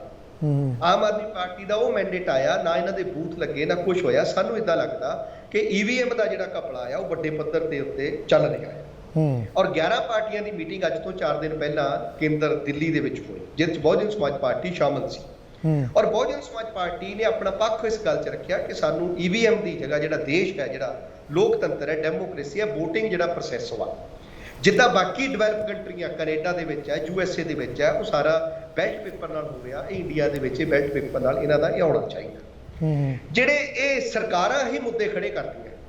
ਅੱਜ ਪਾਣੀ ਦੀ ਮਟਕੀ ਦਾ ਰੌਲਾ ਚੱਲ ਰਿਹਾ, ਜਿਹੜਾ ਰਾਜਸਥਾਨ ਵਾਲਾ ਆ, ਔਰ ਮੈਨੂੰ ਇਦਾਂ ਲੱਗਦਾ ਅੱਜ ਮੈਂ, ਕਿਉਂਕਿ ਮੇਰੇ ਦਿਮਾਗ 'ਚ ਅੱਜ ਪਿਛਲੇ ਬੜੇ ਪਰੇਸ਼ਾਨ ਚੱਲ ਰਹੇ ਆ ਕਿ ਐਦਾਂ ਦੀ ਗੁਲਾਮੀ 'ਚ ਅਸੀਂ ਜੀਵਨ ਬਤੀਤ ਕਰ ਰਹੇ ਆ ਕਿ ਜਿਹੜੀ ਪਾਣੀ ਦੀ ਮਟਕੀ ਵੀ ਦਲਤ ਲਈ ਖਾਲੀ ਹੈ, ਆਜ਼ਾਦੀ ਨਹੀਂ। ਪਾਣੀ ਦੀ ਮਟਕੀ ਵੀ ਖਾਲੀ ਹੈ ਔਰ ਆਜ਼ਾਦੀ 75 ਸਾਲਾਂ 'ਚ। ਔਰ ਅਸੀਂ ਇਹਦੇ ਖਿਲਾਫ ਜਿਹੜਾ ਹੈਗਾ ਪੂਰੇ ਪੰਜਾਬ ਦੇ ਵਿੱਚ ਇੱਕ ਅੰਦੋਲਨ ਜਿਹੜਾ ਆ ਉਹਦਾ ਅਸੀਂ 15 ਅਗਸਤ ਨੂੰ ਆਗਾਜ਼ ਕਰ ਦਿੱਤਾ ਆ ਜਲੰਧਰ ਤੋਂ, ਔਰ 24 ਸਤੰਬਰ ਤੱਕ ਅਸੀਂ 23 ਜ਼ਿਲ੍ਹਾ ਪੱਧਰੀ ਪ੍ਰੋਗਰਾਮ ਜਿਹੜੇ ਆ ਉਹ ਅਸੀਂ ਨਰੋਲ ਜਿਹੜੇ ਹੈਗੇ ਆ SC ਔਰ BC ਦੀਆਂ ਮੰਗਾਂ ਦੇ ਉੱਤੇ 5 ਮਹੀਨਿਆਂ ਦੀਆਂ ਮੰਤਰੀਆਂ ਦੀ 5 ਮੰਤਰੀ 5 ਮਹੀਨਿਆਂ ਦੀ ਕਾਰਗੁਜ਼ਾਰੀ, ਔਰ ਇਸ ਸਿਸਟਮ ਦਾ ਜਿਹੜਾ ਚੌਥਾ ਤੇ ਪੰਜਵਾਂ ਅੰਗ ਆ ਜਿਹਨੂੰ ਸ਼ੂਦਰ ਤੇ ਛੂਤ ਕਹਿੰਦੇ ਆ, ਬ੍ਰਾਹਮਣ ਛਤਰੀ ਵੈਸ਼, ਇਹ 3 ਅੰਗ ਅੱਪਰ ਕਾਸਟਾਂ ਦੇ, ਸ਼ੂਦਰ ਤੇ ਛੂਤ ਜਿਹੜੇ ਇਹ ਪੰਜਾਂ ਦੇ ਵਿੱਚੋਂ ਇਹ 2 ਅੰਗ ਦੀ ਤਾਂ 5 ਮਹੀਨੇ 'ਚ ਗੱਲ ਹੀ ਨਹੀਂ ਹੋਈ ਕਿਤੇ। ਇਹਨਾਂ ਨੂੰ ਤਾਂ ਕੁਚਲਿਆ ਗਿਆ ਇਹਨਾਂ 5 ਮਹੀਨਿਆਂ 'ਚ। ਉਸ ਹਰਪਾਲ ਚੀਮਾ ਜੀ ਤਾਂ ਖੁਦ ਦਲਿਤ ਸਮਾਜ ਚੋਂ ਆਉਂਦੇ ਆ।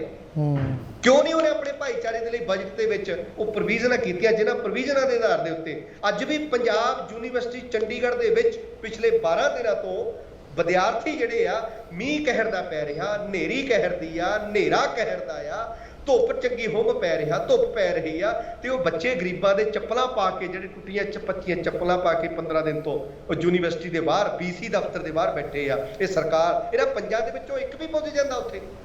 ਕਾਹਦੀ ਕਾਰਗੁਜ਼ਾਰੀ ਭੰਡਾਲ ਸਾਹਿਬ? ਇਹ ਤਾਂ ਰੋਣੇ ਨੇ ਸਾਡੇ, ਇਹ ਤਾਂ ਕੀਰਨੇ ਨੇ ਸਾਡੇ, ਚੀਕਾਂ ਕਢਾਈਆਂ ਆ ਸਾਡੀਆਂ, ਔਰ ਅਸੀਂ ਲੜਨ ਦੇ ਲਈ ਅਸੀਂ ਸੰਘਰਸ਼ ਕਰ ਰਹੇ ਆ ਇਸ ਗੁਲਾਮੀ ਦਾ ਛੁਟਕਾਰਾ ਲੈਣ ਦੇ ਲਈ। ਅਸੀਂ ਆਜ਼ਾਦੀ ਲਈ ਸੰਘਰਸ਼ ਕਰ ਰਹੇ ਆ। ਜਿੱਥੇ ਮਾਣ ਸਨਮਾਨ ਹੋਵੇ, ਜਿੱਥੇ ਇੱਜ਼ਤ ਹੋਵੇ, ਰੋਟੀ ਤਾਂ ਪਨੀਰ ਨਾਲ ਵੈਸ਼ਿਆ ਵੀ ਖਾ ਲੈਂਦੀ ਹੈ। ਰੋਟੀ ਤਾਂ ਪਨੀਰ ਦਾ ਵੈਸ਼ਿਆ ਵੀ ਖਾ ਲੈਂਦੀ। ਹੋ ਸਕਦਾ ਲੈਗ ਪੈਕ ਚਿਕਨ ਨਾਲ ਖਾਂਦੀ ਹੋਵੇ। ਇੱਜ਼ਤ ਕਿਆ ਹੁੰਦੀ, ਮਾਣ ਸਨਮਾਨ ਕਿਆ ਹੁੰਦੀ? ਆਜ਼ਾਦੀ ਦੇ 75 ਸਾਲ। ਸਰਸਵਤੀ ਵਿਦਿਆ ਮੰਦਿਰ ਦਾ ਉਹ ਸਟੂਡੈਂਟ ਸੀ, ਰਾਈਟ, ਸੁਰਾਣਾ। ਹਾਂਜੀ ਹਾਂਜੀ। ਔਰ ਸਰਸਵਤੀ ਵਿਦਿਆ ਮੰਦਿਰ RSS ਚਲਾਉਂਦੀ ਇਸ ਦੇਸ਼ ਦੀ। ਖਿਆਲ ਕਰਿਓ ਨਾਲੇ, ਇਸ ਦੇਸ਼ ਦੀ RSS ਚਲਾਉਂਦੀ ਆ। ਸਰਸਵਤੀ ਵਿਦਿਆ ਮੰਦਿਰ ਜਿਹਦੀਆਂ ਸੰਸਥਾਵਾਂ ਸ਼ਿਸ਼ੂ ਬਾਲ ਮੰਦਿਰ, ਸਰਸਵਤੀ ਵਿਦਿਆ, ਜਿੰਨੇ ਐਂਗਲੋ ਵੈਦਿਕ ਇੰਸਟੀਚਿਊਟ ਨੇ, ਇਹਨਾਂ ਨੂੰ RSS ਦੀਆਂ ਕਮੇਟੀਆਂ ਚਲਾਉਂਦੀਆਂ। ਉੱਥੇ ਸਾਡਾ ਔਰ ਰੌਲਾ ਇਹ ਪਾਉਂਦੇ ਨੇ ਕਿ ਅਸੀਂ ਬਰਾਬਰਤਾ ਲਿਆ ਕੇ ਰਹਿ ਰਹੇ ਹਾਂ, ਸਮਰ ਸੱਤਾ ਲਿਆ ਰਹੇ ਹਾਂ, ਸਮਰ ਸੱਤਾ। ਦੇਖੋ ਸ਼ਬਦ ਆਮ ਲੋਕਾਂ ਦੇ ਸਮਝ ਬਿਨਾਂ ਅਸੀਂ ਬਹੁਜਨ ਸਮਾਜ ਪਾਰਟੀ ਵੱਲੋਂ ਇਹ ਪ੍ਰੋਗਰਾਮ ਬਣਾਇਆ ਕਿ 14-19 ਤਰੀਕ ਦਾ ਸਾਡਾ ਪ੍ਰੋਗਰਾਮ ਜਿਹੜਾ ਉਹ ਨਵਾਂ ਸ਼ਹਿਰ, 22 ਤਰੀਕ ਦਾ ਨਵਾਂ ਸ਼ਹਿਰ, 23 ਤਰੀਕ ਨੂੰ ਮਾਨਸੇ ਆ, 24 ਨੂੰ ਮੋਗੇ, 25 ਅੰਮ੍ਰਿਤਸਰ, 26 ਲੁਧਿਆਣਾ, 29 ਨੂੰ ਮਲੇਰਕੋਟਲਾ, 30 ਨੂੰ ਮੁਕਤਸਰ, 31 ਅਗਸਤ ਫਿਰੋਜ਼ਪੁਰ, ਔਰ 1 ਸਤੰਬਰ ਮੋਹਾਲੀ, 2 ਸਤੰਬਰ ਪਟਿਆਲਾ, 5 ਸਤੰਬਰ ਬਠਿੰਡਾ, 6 ਸਤੰਬਰ ਫਰੀਦਕੋਟ, 7 ਨੂੰ ਤਰਨਤਾਰਨ, 9 ਹੁਸ਼ਿਆਰਪੁਰ, 11 ਫਤਿਹਗੜ੍ਹ ਸਾਹਿਬ, 13 ਨੂੰ ਗੁਰਦਾਸਪੁਰ, 14 ਕਪੂਰਥਲਾ, 16 ਸੰਗਰੂਰ, 19 ਨੂੰ ਰੋਪੜ, 20 ਤਰੀਕ ਬਰਨਾਲਾ, 21 ਨੂੰ ਖੰਨਾ ਤੇ 24 ਸਤੰਬਰ ਆਖਰੀ ਪ੍ਰੋਗਰਾਮ ਵੀ ਜਲੰਧਰ ਹੋਏਗਾ। ਔਰ ਜੇ ਸਰਕਾਰ ਨੇ ਨਾ ਸਮਿਆਂ ਦੇ ਵਿੱਚ ਸੁਣਵਾਈ ਨਾ ਕੀਤੀ, ਅਸੀਂ 24 ਸਤੰਬਰ ਨੂੰ ਵੱਡੇ ਪ੍ਰੋਗਰਾਮ ਦਾ ਵੀ ਪੰਜਾਬ 'ਚ ਐਲਾਨ ਕਰਾਂਗੇ। ਔਰ ਅਸੀਂ ਉੱਥੋਂ ਉਸ ਪ੍ਰੋਗਰਾਮ ਤੋਂ ਪੂਰੇ ਪੰਜਾਬ ਦੇ ਵਿੱਚ ਇਸ ਪੰਜਾਬ ਦੇ ਦਲਿਤ ਔਰ ਪਛੜੇ ਦੇ ਜਿਹਦੀ ਆਬਾਦੀ ਸ਼ਡਿਊਲ ਕਾਸਟ ਦੀ 40%, 35-40% ਪੰਜਾਬ 'ਚ OBC ਵੀ ਆ। ਚੋਰ, ਨਾਈ, ਚੀਬਾ, ਤਰਖਾਣ, ਲੋਹਾਰ, ਗੁੱਜਰ, ਸੈਣੀ, ਕੋਈ ਸੁਣਵਾਈ ਨਹੀਂ ਨਾ। ਸਭ ਆਪਣੀ ਗਰੀਬ ਕੀ ਜੇਬ ਖਾਲੀ ਹੈ, ਆਜ਼ਾਦੀ ਨਹੀਂ ਗੁਲਾਮੀ ਹੈ। ਔਰ ਅਸੀਂ ਇਹ ਅੰਦੋਲਨ ਜਿਹੜਾ ਪੰਜਾਬ ਦੇ ਵਿੱਚ ਖੜਾ ਕਰਾਂਗੇ। ਜੀ ਗੜੀ ਸਾਹਿਬ, ਆਪਾਂ ਅੱਗੇ ਲੈ ਕੇ ਚੱਲਦੇ ਹਾਂ ਪ੍ਰੋਗਰਾਮ। ਹੋਰ ਕਈ ਮੁੱਦੇ ਨੇ ਜਿੱਤੇ ਦਰਸ਼ਕ ਜਾਣਨਾ ਚਾਹੁੰਦੇ ਤੁਹਾਡੀ ਸਲਾਹ, ਪਰ ਰੁਕਣਾ ਪੈ ਰਿਹਾ ਲਾਸਟ ਕੁਇਕ ਬ੍ਰੇਕ ਲਈ। ਦਰਸ਼ਕੋ ਸਾਡੇ ਨਾਲ ਬੜੇ ਹੋਏ ਨੇ BJP ਦੇ BSP ਯਾਨੀ ਕਿ ਬਹੁਜਨ ਸਮਾਜ ਪਾਰਟੀ ਦੇ ਸੂਬਾ ਪ੍ਰਧਾਨ ਸਰਦਾਰ ਜਸਵੀਰ ਸਿੰਘ ਗੜੀ। ਰੁਕਣਾ ਪੈ ਰਿਹਾ ਇੱਕ ਛੋਟੀ ਜਿਹੀ ਬ੍ਰੇਕ ਲਈ। ਇੱਦਾਂ ਬਣੇ ਰਹੋ ਜਸ ਪੰਜਾਬੀ ਤੋਂ। ਸਵਾਗਤ ਜੀ ਤੁਹਾਡਾ ਸਾਰਿਆਂ ਦਾ ਫੇਰ ਪ੍ਰੋਗਰਾਮ ਓਪਨ ਪਲੇਟਫਾਰਮ। ਮੈਂ ਤੁਹਾਡਾ ਗੁਰਲਾਲ, ਆਪਣਾ ਬਣੇ ਹੋਏ ਨੇ ਮਾਣਯੋਗ ਜਸਵੀਰ ਸਿੰਘ ਗੜੀ ਸਾਹਿਬ। ਸਵਾਗਤ ਆਫਟਰ ਬ੍ਰੇਕ ਜੀ। ਬੜਾ ਸੋਹਣਾ ਤੁਸੀਂ ਵਿਸਤਾਰ ਨਾਲ ਸਾਰੀ ਗੱਲ ਸਮਝਾਈ ਪਹਿਲਾਂ ਕਿਉਂਕਿ ਜਿਹੜਾ ਰੈਲੀ ਦੁੱਖ ਲੱਗਾ ਪਿਛਲੇ 2 ਦਿਨ 1.5 ਦਿਨ ਤੋਂ ਜਦੋਂ ਦਾ ਖਬਰ ਮਿਲੀ ਆ ਕਿ ਵਾਕਈ ਜਦੋਂ ਐਕਟ ਬਣਾਏ ਗਏ ਸੀ ਉਹਨਾਂ ਦੀ ਭਲਾਈ ਲਈ, ਉਹਨਾਂ ਨੂੰ ਉੱਚਾ ਚੁੱਕਣ ਲਈ ਬਣਾਏ ਗਏ ਸੀ, ਪਰ ਜ਼ਮੀਨੀ ਹਕੀਕਤ 'ਤੇ ਲਾਗੂ ਹੁੰਦਾ ਛੇਤੀ ਕਿਤੇ ਨਜ਼ਰ ਨਹੀਂ ਆ ਰਿਹਾ। ਸਰ, ਕੁਐਸਚਨ ਮੇਰੇ ਦਿਮਾਗ 'ਚ ਇਹ ਆ ਗਿਆ ਕਿ ਤੁਸੀਂ ਤਰਨਤਾਰਨ ਦੀ ਘਟਨਾ ਵੀ ਦੱਸੀ, ਪੰਜਾਬ 'ਚ ਹੁਣੀ ਰਾਹੋਂ ਕੋਲੇ ਵੀ ਇੱਕ ਘਟਨਾ ਵਾਪਰੀ ਹੈ, ਸ਼ਾਇਦ ਤੁਸੀਂ ਇੰਟਰਵਿਊ ਤੋਂ ਬਾਅਦ ਤੁਸੀਂ ਦੇਖ ਲਵੋਗੇ। ਉਸ ਤੋਂ ਬਾਅਦ ਰਾਜਸਥਾਨ ਤੇ ਕਰਨਾਟਕਾ 'ਚ ਕੁਝ ਮਹੀਨੇ ਪਹਿਲਾਂ ਇੱਦਾਂ ਦੀ ਇੱਕ ਘਟਨਾ ਵਾਪਰੀ ਸੀ ਜਿੱਥੇ ਦਬੀ ਕੁਚੇ ਜਿਹੜੇ ਵਰਗ ਨੇ ਉਹਨਾਂ ਦੇ ਉੱਤੇ ਅਤਿਆਚਾਰ ਕੀਤਾ ਗਿਆ। ਕਿ ਤੁਸੀਂ ਸੰਘਰਸ਼ ਵਿੱਢ ਰਹੇ ਹੋ ਪੰਜਾਬ ਦੇ ਵਿੱਚ, ਬਹੁਤ ਚੰਗੀ ਗੱਲ ਹੈ। ਮੈਂ ਅਰਦਾਸ ਕਰੂੰਗਾ ਕਿ ਤੁਹਾਡੀ ਗੱਲ ਸੁਣੀ ਜਾਵੇ ਅਤੇ ਅਗੇਨ ਉਹੀ ਗੁਰੂਆਂ ਦਾ ਜਿਹੜਾ ਸਾਡਾ ਸੰਦੇਸ਼ ਹੈ ਕਿ ਮਾਨਸ ਕੀ ਜਾਤ ਸਭ ਹੈ ਕਿ ਪਹਿਚਾਨ, ਉਹ ਅੱਗੇ ਲੈ ਕੇ ਆਪਾਂ ਵਧੀਏ। ਕੁਐਸਚਨ ਸਰ, ਤੁਹਾਡੀ ਜਿਹੜੀ ਪਾਰਟੀ ਦੇ ਸੁਪਰੀਮੋ ਆ ਭੈਣ ਮਾਇਆਵਤੀ, ਕੀ ਉਹ ਵੀ ਕੋਈ ਸਟੈਪ ਲੈ ਰਹੇ ਆ ਤਾਂ ਕਿ ਇਕੱਲਾ ਪੰਜਾਬ 'ਚ ਨਹੀਂ ਪੂਰੇ ਭਾਰਤ ਦੇ ਵਿੱਚ ਇਸ ਚੀਜ਼ ਦੀ ਜਾਗਰੂਕਤਾ ਵਾਸਤੇ? ਮੈਂ ਨਹੀਂ ਕਹਿੰਦਾ ਕਿ ਅੰਦੋਲਨ, ਮੈਂ ਨਹੀਂ ਕਹਿੰਦਾ ਕਿ ਪ੍ਰੋਟੈਸਟ ਕਰੋ, ਸੜਕਾਂ ਰੱਖੋ, ਉਹ ਬਹੁਤ ਕੁਝ ਹੋ ਚੁੱਕਿਆ ਹੈ, ਆਪਾਂ ਦੇਸ਼ ਨੂੰ ਅੱਗੇ ਲੈ ਕੇ ਜਾਣਾ। ਪਰ ਉਹ ਕਹਿੰਦੇ ਹੁੰਦੇ ਸੀ ਨਾ ਕਿ ਧਮਾਕਾ ਜ਼ਰੂਰੀ ਹੈ, ਜੇ ਕਿਸੇ ਦੇ ਕੰਨ ਖੋਲ੍ਹਣੇ ਹੋਣ, ਕਿਸੇ ਨੂੰ ਜਾ ਕੇ ਇਕੱਠੇ ਹੋ ਕੇ ਕਹਿਣਾ ਬਹੁਤ ਜ਼ਰੂਰੀ ਹੈ। ਕਿ ਉਹ ਵੀ ਕੋਈ ਦੇਸ਼ ਵਿਆਪੀ ਇੱਦਾਂ ਦਾ ਕੋਈ ਸਟੈਪ ਲੈਣ ਜਾ ਰਹੇ ਛੇਤੀ? ਦੇਖੋ ਇਹ ਜਿਹੜਾ ਸਾਡਾ ਜਿਹੜਾ ਪ੍ਰੋਗਰਾਮ ਪੰਜਾਬ ਦਾ ਆ, ਇਹ ਵੀ ਭੈਣ ਕੁਮਾਰੀ ਮਾਇਆਵਤੀ ਜਿਹੜੇ ਸਾਡੇ ਰਾਸ਼ਟਰੀ ਪ੍ਰਧਾਨ ਹੈ ਬਹੁਜਨ ਸਮਾਜ ਪਾਰਟੀ ਦੇ, ਇਹ ਵੀ ਉਹਨਾਂ ਦੇ ਸਾਰੀ ਨਜ਼ਰਸਾਨੀ ਦੇ ਵਿੱਚ ਹੈ। ਇਹ ਇੱਕ ਤਰ੍ਹਾਂ ਨੇ ਇਹਨੂੰ ਇੱਦਾਂ ਤੁਸੀਂ ਕਹਿ ਸਕਦੇ ਆ, ਇਹ ਸਾਰਾ ਕੁਝ ਉਹਨਾਂ ਦੀ ਅਗਵਾਈ 'ਚ ਹੀ ਹੋ ਰਿਹਾ ਹੈ। ਤੇ ਕਿਉਂਕਿ ਮੈਂ ਆਪਣੀ ਸਟੇਟ ਨੂੰ ਦੇਖਦਾ, ਇਸ ਕਰਕੇ ਮੈਂ ਆਪਣੀ ਸਟੇਟ ਦੀ ਜਾਣਕਾਰੀ ਦਿੱਤੀ ਆ। ਹੋ ਸਕਦਾ ਬਾਕੀ ਸਟੇਟਾਂ 'ਚ ਵੀ ਇੰਝ ਹੋਵੇ। ਤੇ ਗੜੀ ਸਾਹਿਬ, ਆਪਾਂ ਬਹੁਤ ਗੱਲਾਂ ਕਰ ਲਈਆਂ, ਪਰਮਾਤਮਾ ਜਿੱਦਾਂ ਮੈਂ ਕਿਹਾ ਅੱਗੇ ਰੱਖੇ। ਹੋਣਾ ਮੈਂ ਤੁਹਾਨੂੰ ਇੱਕ ਜਨਰਲ ਕੁਐਸਚਨ ਪੁੱਛਦਾ। ਜਨਰਲ ਸ਼੍ਰੇਣੀ ਦੇ ਵਿੱਚ ਜ਼ਰੂਰੀ ਨਹੀਂ ਹੈ ਤੁਸੀਂ ਆਪਦੇ ਆਲਾ ਦੁਆਲਾ ਸਭ ਪਤਾ ਤੁਹਾਨੂੰ ਕਿ ਸਾਰੇ ਅਮੀਰ ਹੋਣ। ਜਨਰਲ ਸ਼੍ਰੇਣੀ ਦੀ ਗੱਲ ਕਰ ਰਿਹਾ, ਜਨਰਲ ਸ਼੍ਰੇਣੀ ਦੇ ਵਿੱਚ ਵੀ ਬਹੁਤ ਵੱਡਾ ਪਰਸੈਂਟੇਜ, ਆਪਾਂ ਪੂਰਾ ਭਾਰਤ ਨੂੰ ਇਕੱਲੀ ਪੰਜਾਬ ਦੀ ਗੱਲ ਕਰ ਲਈਏ, ਤੁਸੀਂ ਦੇਖਿਆ ਹੋਣਾ ਮੱਧ ਵਰਗੀ ਪਰਿਵਾਰ ਦੇ ਵਿੱਚ ਹਾਲਾਤ ਇਹ ਹੈ ਕਿ 2-3 ਬੱਚੇ ਆ ਤਾਂ ਮਾਂ-ਬਾਪ ਦੀ ਕੋਸ਼ਿਸ਼ ਇਹ ਹੁੰਦੀ ਹੈ ਕਿ ਜੇ ਇੱਥੇ ਨਹੀਂ ਨੌਕਰੀ ਮਿਲਦੀ ਤਾਂ ਇਹਨਾਂ ਨੂੰ ਆਈਲੈਟਸ ਕਰਾ ਕੇ ਕੈਨੇਡਾ, ਅਮਰੀਕਾ, ਆਸਟ੍ਰੇਲੀਆ ਕਿਤੇ ਵੀ ਭੇਜੀਏ। ਤੇ ਉਹਦੇ ਵਿੱਚ ਉਹ ਕਰਜ਼ਾ ਵੀ ਚੁੱਕਦੇ ਔਰ ਮਾਂ-ਬਾਪ ਕਰਜ਼ਾ ਲਾਉਂਦੇ ਹੀ ਮਰ ਜਾਂਦੇ ਆ। ਜੇ ਧੀ ਪੁੱਤ ਚੰਗਾ ਹੋਊਗਾ ਤਾਂ ਪਿੱਛੇ ਜਾ ਕੇ ਕਰਜ਼ਾ ਲਾ ਦੂਗਾ, ਨਹੀਂ ਤਾਂ ਹਾਲਾਤ ਜਿਹੜੇ ਆ ਤੁਹਾਡੇ ਤੋਂ ਬਿਹਤਰ ਕੋਈ ਨਹੀਂ ਜਾਣਦਾ। ਉਹਨਾਂ ਲੋਕਾਂ ਦੀ ਬਾਂਹ ਕੌਣ ਫੜੂਗਾ? ਸਰ, ਤੁਸੀਂ ਇੱਕ ਸੂਝੇ ਹੋਏ ਸੂਝਵਾਨ ਬੰਦੇ ਹੋ, ਉਹਨਾਂ ਦੀ ਬਾਂਹ ਫੜਨੀ ਵੀ ਜ਼ਰੂਰੀ ਹੈ। ਜਿਹੜੀ ਮੈਂ ਇਹ ਗੱਲ ਕਰ ਰਿਹਾ ਕਿ ਗਰੀਬ ਕੀ ਜੇਬ ਖਾਲੀ ਹੈ, ਆਜ਼ਾਦੀ ਨਹੀਂ ਗੁਲਾਮੀ ਹੈ, ਇਹਦੇ ਸਾਡਾ ਜਨਰਲ ਭਾਈਚਾਰਾ ਵੀ ਆਉਂਦਾ ਜੀ। ਗਰੀਬ ਕਿਸੇ ਵੀ ਜਾਤੀ, ਕਿਸੇ ਵੀ ਧਰਮ ਦਾ ਹੋ ਸਕਦਾ। ਮਾਨੇਵਰ ਸਾਹਿਬ ਕਾਸ਼ੀ ਰਾਮ ਜੀ ਨੇ ਇਸ ਅੰਦੋਲਨ ਦੇ 2 ਨਿਸ਼ਾਨੇ ਰੱਖੇ, ਸਮਾਜਿਕ ਪਰਿਵਰਤਨ ਤੇ ਆਰਥਿਕ ਮੁਕਤੀ। ਇਹੀ ਸਾਡਾ ਚੋਣ ਮੈਨੀਫੈਸਟੋ, ਇੰਨੀ ਲਾਈਨ ਹੀ ਸਾਡਾ ਚੋਣ ਮੈਨੀਫੈਸਟੋ। ਅੱਜ ਤੱਕ ਅਸੀਂ ਚੋਣ ਮੈਨੀਫੈਸਟੋ ਨਹੀਂ ਜਾਰੀ ਕੀਤਾ। 4 ਵਾਰੀ ਮੁੱਖ ਮੰਤਰੀ ਰਹਿ ਚੁੱਕੇ ਹਾਂ ਉੱਤਰ ਪ੍ਰਦੇਸ਼ 'ਚ ਭੈਣ ਕੁਮਾਰੀ ਮਾਇਆਵਤੀ ਜੀ। ਦੇਸ਼ ਦੀ 3rd ਲਾਰਜੈਸਟ ਨੈਸ਼ਨਲ ਪਾਰਟੀ ਅਸੀਂ ਰਹੇ 96 ਤੋਂ ਅੱਜ ਸਟਿਲ ਕੰਟੀਨਿਊ।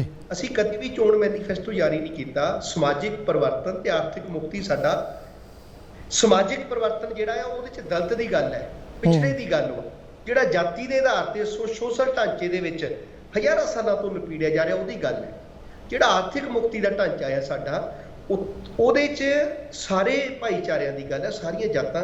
ਕਿਉਂਕਿ ਦੂਜੇ ਭਾਈਚਾਰੇ, ਜਨਰਲ ਭਾਈਚਾਰੇ ਸਮਾਜਿਕ ਤੌਰ ਤੇ ਪਛੜੇ ਹੋਏ ਨਹੀਂ, ਜਾਤੀ ਤੌਰ ਤੇ ਪਛੜੇ ਹੋਏ ਨਹੀਂ, ਪਰ ਉਹਨਾਂ 'ਚ ਬਹੁਤ ਸਾਰੇ ਲੋਕ ਇਹੋ ਜਿਹੇ ਨੇ ਜਿਹੜੇ ਆਰਥਿਕ ਤੌਰ ਤੇ ਅੱਜ ਵੀ ਪਛੜੇ ਹੋਏ, ਔਰ ਉਹ ਦਲਿਤ ਦੇ ਬਰਾਬਰ ਹੀ ਉਹਨਾਂ ਦਾ ਰਹਿਣ ਸਹਿਣ ਹੋ। ਔਰ ਅਸੀਂ ਉਹਨਾਂ ਦੀ ਵੀ ਗੱਲ, ਉਹਨਾਂ ਦੀ ਭੈਣ ਕੁਮਾਰੀ ਮਾਇਆਵਤੀ ਜੀ ਨੇ 10% ਰਿਜ਼ਰਵੇਸ਼ਨ ਆਰਥਿਕ ਤੌਰ ਤੇ ਕਮਜ਼ੋਰ ਜਨਰਲ ਵਰਗ ਦੇ ਲੋਕਾਂ ਲਈ ਆਪਣੀ ਗਵਰਨਮੈਂਟ ਵੇਲੇ ਕੀਤੀ ਸੀ। ਇਸ ਤੋਂ ਪਰੇ ਆਪਾਂ ਉਸ ਆਪਣੀ ਗਵਰਨਮੈਂਟ ਵੇਲੇ ਇਹ ਯੂਪੀ ਸਭ ਤੋਂ ਪਹਿਲਾਂ ਹੋਇਆ ਸੀ। ਯੂਪੀ ਸਭ ਤੋਂ ਪਹਿਲਾਂ। ਜੀ ਗੜੀ ਸਾਹਿਬ, ਇੱਕ ਜਿਹੜੀ ਗੱਲ ਆ, ਤੁਸੀਂ ਸੂਬਾ ਪ੍ਰਧਾਨ ਨੂੰ ਮੈਂ ਤਾਂ ਪੁੱਛ ਰਿਹਾ, ਤੁਹਾਡੇ ਕੰਨਾਂ 'ਚ ਪਾਉਣੀ ਜ਼ਰੂਰੀ ਆ, ਹੋ ਸਕਦਾ ਤੁਹਾਨੂੰ ਪਤਾ ਹੋਵੇ। ਸਾਡੀ ਜਿਹੜੀ ਮਾਣ ਮਰਿਆਦਾ ਆ, ਗੱਲ ਮੈਂ ਹਰੇਕ ਧਰਮ ਦੀ ਰੱਜ ਕੇ ਇੱਜ਼ਤ ਕਰੀਦੀ ਹੈ। ਮਾਣ ਮਰਿਆਦਾ ਕਿ ਸ਼੍ਰੀ ਗੁਰੂ ਗ੍ਰੰਥ ਸਾਹਿਬ ਜੀ ਦਾ ਜਦੋਂ ਪਹਿਲਾ ਪ੍ਰਕਾਸ਼ ਪੁਰਬ ਹੁੰਦਾ, ਅੰਮ੍ਰਿਤਸਰ ਡਿਸਟ੍ਰਿਕਟ ਦੇ ਵਿੱਚ ਛੁੱਟੀ ਦਿੱਤੀ ਜਾਂਦੀ ਡਿਸਟ੍ਰਿਕਟ ਕਲੈਕਟਰ ਵੱਲੋਂ। ਐਤਕੀ ਵਾਰ ਨਹੀਂ ਦਿੱਤੀ ਗਈ, ਨਾ ਹੀ ਕਿਸੇ ਨੇ ਗੱਲ ਸੁਣੀ। ਸ਼੍ਰੋਮਣੀ ਗੁਰਦੁਆਰਾ ਪ੍ਰਬੰਧਕ ਕਮੇਟੀ ਦੇ ਪ੍ਰਧਾਨ ਸਰਦਾਰ ਹਰਜਿੰਦਰ ਸਿੰਘ ਧਾਮੀ ਆਪਦੇ 2, 4, 5, 7 ਬੰਦਿਆਂ ਨੂੰ ਲੈ ਕੇ DC ਆਫਿਸ ਜਾਂਦੇ ਨੇ, ਤੇ ਜਿਹੜਾ ਡਿਸਟ੍ਰਿਕਟ ਕਲੈਕਟਰ ਆ ਉਹ ਕਹਿੰਦਾ ਕਿ 15 ਅਗਸਤ ਦੇ ਜਿਹੜੇ ਸਮਾਗਮ ਹੈ ਉਹਦੇ ਵਾਸਤੇ ਅਸੀਂ ਬਿਜ਼ੀ ਹਾਂ। ਇੱਕ SDM ਆ ਕੇ ਉਹ ਲੈਂਦਾ ਆ ਉਹਨਾਂ ਦਾ ਜਿਹੜਾ ਵੀ ਮੰਗ ਪੱਤਰ ਹੁੰਦਾ, ਪਰ ਹਾਲੇ ਤਾਈਂ ਉਹਦੇ ਉੱਤੇ ਡਿਸੀਜਨ ਨਹੀਂ ਲਿਆ ਗਿਆ।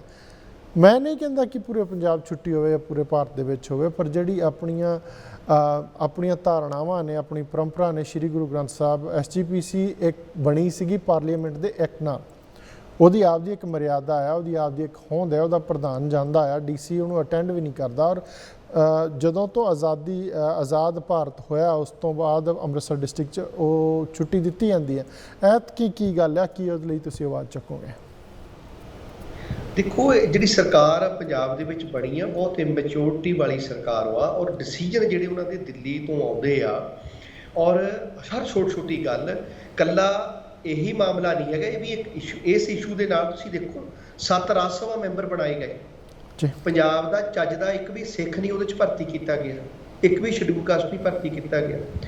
ਤੁਸੀਂ ਦੇਖੋ ਕਿ ਭਾਖੜਾ ਡੈਮ ਦਾ ਫੈਸਲਾ ਇਹਨਾਂ ਦੇ ਉਹਦੇ ਰਾਜ 'ਚ ਹੋਇਆ, ਇਹ ਔਰ ਚੰਡੀਗੜ੍ਹ ਦੇ ਮੁੱਦੇ ਦੇ ਉੱਤੇ ਤਾਂ ਇੰਨੀ ਇਮੈਚੋਰਿਟੀ ਦਿਖਾ ਲਈ ਉਸ ਜਿਹੜੀ ਪੂਰੇ ਉੱਤਰੀ ਭਾਰਤ ਦੇ ਮੁੱਖ ਮੰਤਰੀਆਂ ਦੀ ਮੀਟਿੰਗ ਸੀ ਪੰਜਾਬ ਸਰਕਾਰ ਨੇ, ਕਹਿੰਦੇ ਜੀ ਸਾਨੂੰ ਵੀ ਚੰਡੀਗੜ੍ਹ ਦੇ ਵਿੱਚ ਜ਼ਮੀਨ ਦਿਓ ਜੇ ਤੁਸੀਂ ਹਰਿਆਣੇ ਨੂੰ ਦੇਣੀ। ਮਤਲਬ ਆਪਣਾ ਡਿਸੀਜਨ ਆਪਾਂ ਹਰ ਤਰ੍ਹਾਂ ਦਾ ਕਮਜ਼ੋਰ ਕੀਤਾ ਜਾ ਰਿਹਾ ਪੰਜਾਬ ਨੂੰ। ਔਰ ਮਾਣਯੋਗ ਸ਼੍ਰੀ ਅਰਵਿੰਦ ਕੇਜਰੀਵਾਲ ਜੀ ਉਹੀ ਨੀਤੀਆਂ ਤੇ ਚੱਲ ਰਹੇ ਜਿਹਦੀਆਂ ਨੀਤੀਆਂ ਤੇ RSS ਔਰ ਭਾਰਤੀ ਜਨਤਾ ਪਾਰਟੀ ਚੱਲ ਰਹੀ ਹੈ। ਆਰਐਸਐਸ ਔਰ ਭਾਰਤੀ ਜਨਤਾ ਪਾਰਟੀ ਬੰਦੇ ਮਾਤਰਮ ਕਹਿੰਦੀ ਹੈ, ਵੀ ਬੰਦੇ ਮਾਤਰਮ ਕਹਿੰਦੇ ਆ, ਉਹ ਵੀ ਕਹਿੰਦੇ ਭਾਰਤ ਮਾਤਾ ਕੀ ਜੈ, ਵੀ ਭਾਰਤ ਮਾਤਾ ਕੀ ਜੈ। ਹਰ ਚੀਜ਼ ਇਹਨਾਂ ਦੀ ਥਿੰਕਿੰਗ, ਇਹਨਾਂ ਦਾ ਹਰ ਤਰ੍ਹਾਂ ਦਾ, ਉਹ ਵੀ ਤਿਰੰਗਾ ਯਾਤਰਾ ਕੱਢਦੇ। ਪੂਰੇ ਭਾਰਤ ਦੇ ਇਤਿਹਾਸ ਵਿੱਚ ਸਭ ਤੋਂ ਪਹਿਲਾਂ ਤਿਰੰਗਾ ਯਾਤਰਾ ਕੌਣ ਕੱਢਦਾ ਰਿਹਾ ਔਰ ਅੱਜ ਤੱਕ ਕੱਢਦੇ ਆ? ਉਹ ਭਾਰਤੀ ਜਨਤਾ ਪਾਰਟੀ ਔਰ ਆਰਐਸਐਸ ਕੱਢਦੀ ਆ। ਇਤਿਹਾਸ ਹੈ, ਉਸੇ ਪੂਰਨੇ ਦੇ ਉੱਤੇ ਇਹ ਚੱਲ ਰਹੇ ਔਰ 2024 ਚ ਮੈਨੂੰ ਤਾਂ ਇਦਾਂ ਲੱਗਦਾ ਕਿ ਆਰਐਸਐਸ ਮੋਦੀ ਨੂੰ ਛੱਡ ਕੇ ਕੇਜਰੀਵਾਲ ਨੂੰ ਸਪੋਰਟ ਦੇ ਸਕਦੀ ਹੈ। ਜਿੰਨੀ ਕੱਟੜਤਾ ਦੇ ਨਾਲ ਦੇਸ਼ ਦੇ ਦਲਿਤ ਨੂੰ, ਪਛੜੇ ਨੂੰ ਰਗੜਿਆ ਜਾ ਰਿਹਾ, ਆਰਐਸਐਸ ਇਹ ਚਾਹੁੰਦੀ ਆ ਔਰ ਮੋਦੀ ਨਾਲੋਂ ਦੁੱਗਣੀ ਸਪੀਡ ਨਾਲ ਇਹ ਰਗੜ ਰਹੇ ਆ। ਤੇ ਉਹ ਆਰਐਸਐਸ ਨੂੰ ਚਾਹੀਦਾ ਇਦਾਂ ਦਾ ਘੋੜਾ। ਤਾਂ ਹੋ ਸਕਦਾ ਆਰਐਸਐਸ ਅਗਲੀ ਵਾਰ ਦਾਓ ਪ੍ਰਧਾਨ ਮੰਤਰੀ ਦਾ ਕਿਤੇ ਕੇਜਰੀਵਾਲ ਤੇ ਨਾ ਲਾ ਦੇ ਔਰ ਪੂਰਾ ਮੀਡੀਆ, ਪੂਰੇ ਮੀਡੀਆ ਹਾਊਸ ਸਾਰੇ ਹੀ ਅਰਵਿੰਦ ਕੇਜਰੀਵਾਲ ਕਰਦੇ ਨਜ਼ਰ ਆਉਣਗੇ। ਆਰਐਸਐਸ ਦੀ ਚਾਲ ਹੈ ਔਰ ਮਾਹੌਲ ਬਣਾ ਰਹੇ ਇਦਾਂ ਦਾ। ਪਰ ਜਿਹੜੀ ਮੈਂ ਗੱਲ ਕੀਤੀ ਗੜੀ ਸਾਹਿਬ, ਆਹ ਜਿਹੜੀ ਆਪਣੀ ਧਾਰਨਾ ਇਹਦੇ ਲਈ ਡੀਸੀ ਸਾਹਿਬ ਉੱਥੇ ਬੈਠੇ ਹੋਣ ਔਰ ਉਹਨੂੰ ਰੋਹ ਰੀਤਾਂ ਦਾ, ਰਸਮੋ ਰਿਵਾਜ ਦਾ ਨਾ ਪਤਾ ਹੋਵੇ। ਐਜੀਪੀਸੀ ਦਾ ਪ੍ਰਧਾਨ ਬੜੀ ਸਤਿਕਾਰਯੋਗ ਸ਼ਖਸੀਅਤ ਨੇ ਜੀ, ਕੋਈ ਹੋਵੇ ਉਸ ਪੋਸਟ ਤੇ ਔਰ ਡਿਪਟੀ ਕਮਿਸ਼ਨਰ ਤੋਂ ਸਮਾਂ ਲੈ ਕੇ ਗਏ ਹੋਣਗੇ। ਏਦਾਂ ਤਾਂ ਹੈ ਨਹੀਂ ਕਿ ਬਿਨਾਂ ਸਮਾਂ ਲੈ ਤੋਂ ਚਲੇ ਗਏ ਹੋਣ। ਮੈਂ ਵੀ ਜਦੋਂ ਜਾਂਦਾ ਤਾਂ ਪਹਿਲਾਂ ਡੀਸੀ ਦਫ਼ਤਰ ਉੱਥੇ ਰੀਟਰ ਨੂੰ ਫੋਨ ਕਰਦਾ ਵੀ ਡੀ ਸਾਹਿਬ ਬੈਠੇ ਆ, ਮੇਰਾ ਸਮਾਂ ਪੁਆਇੰਟ ਕਰਾਓ।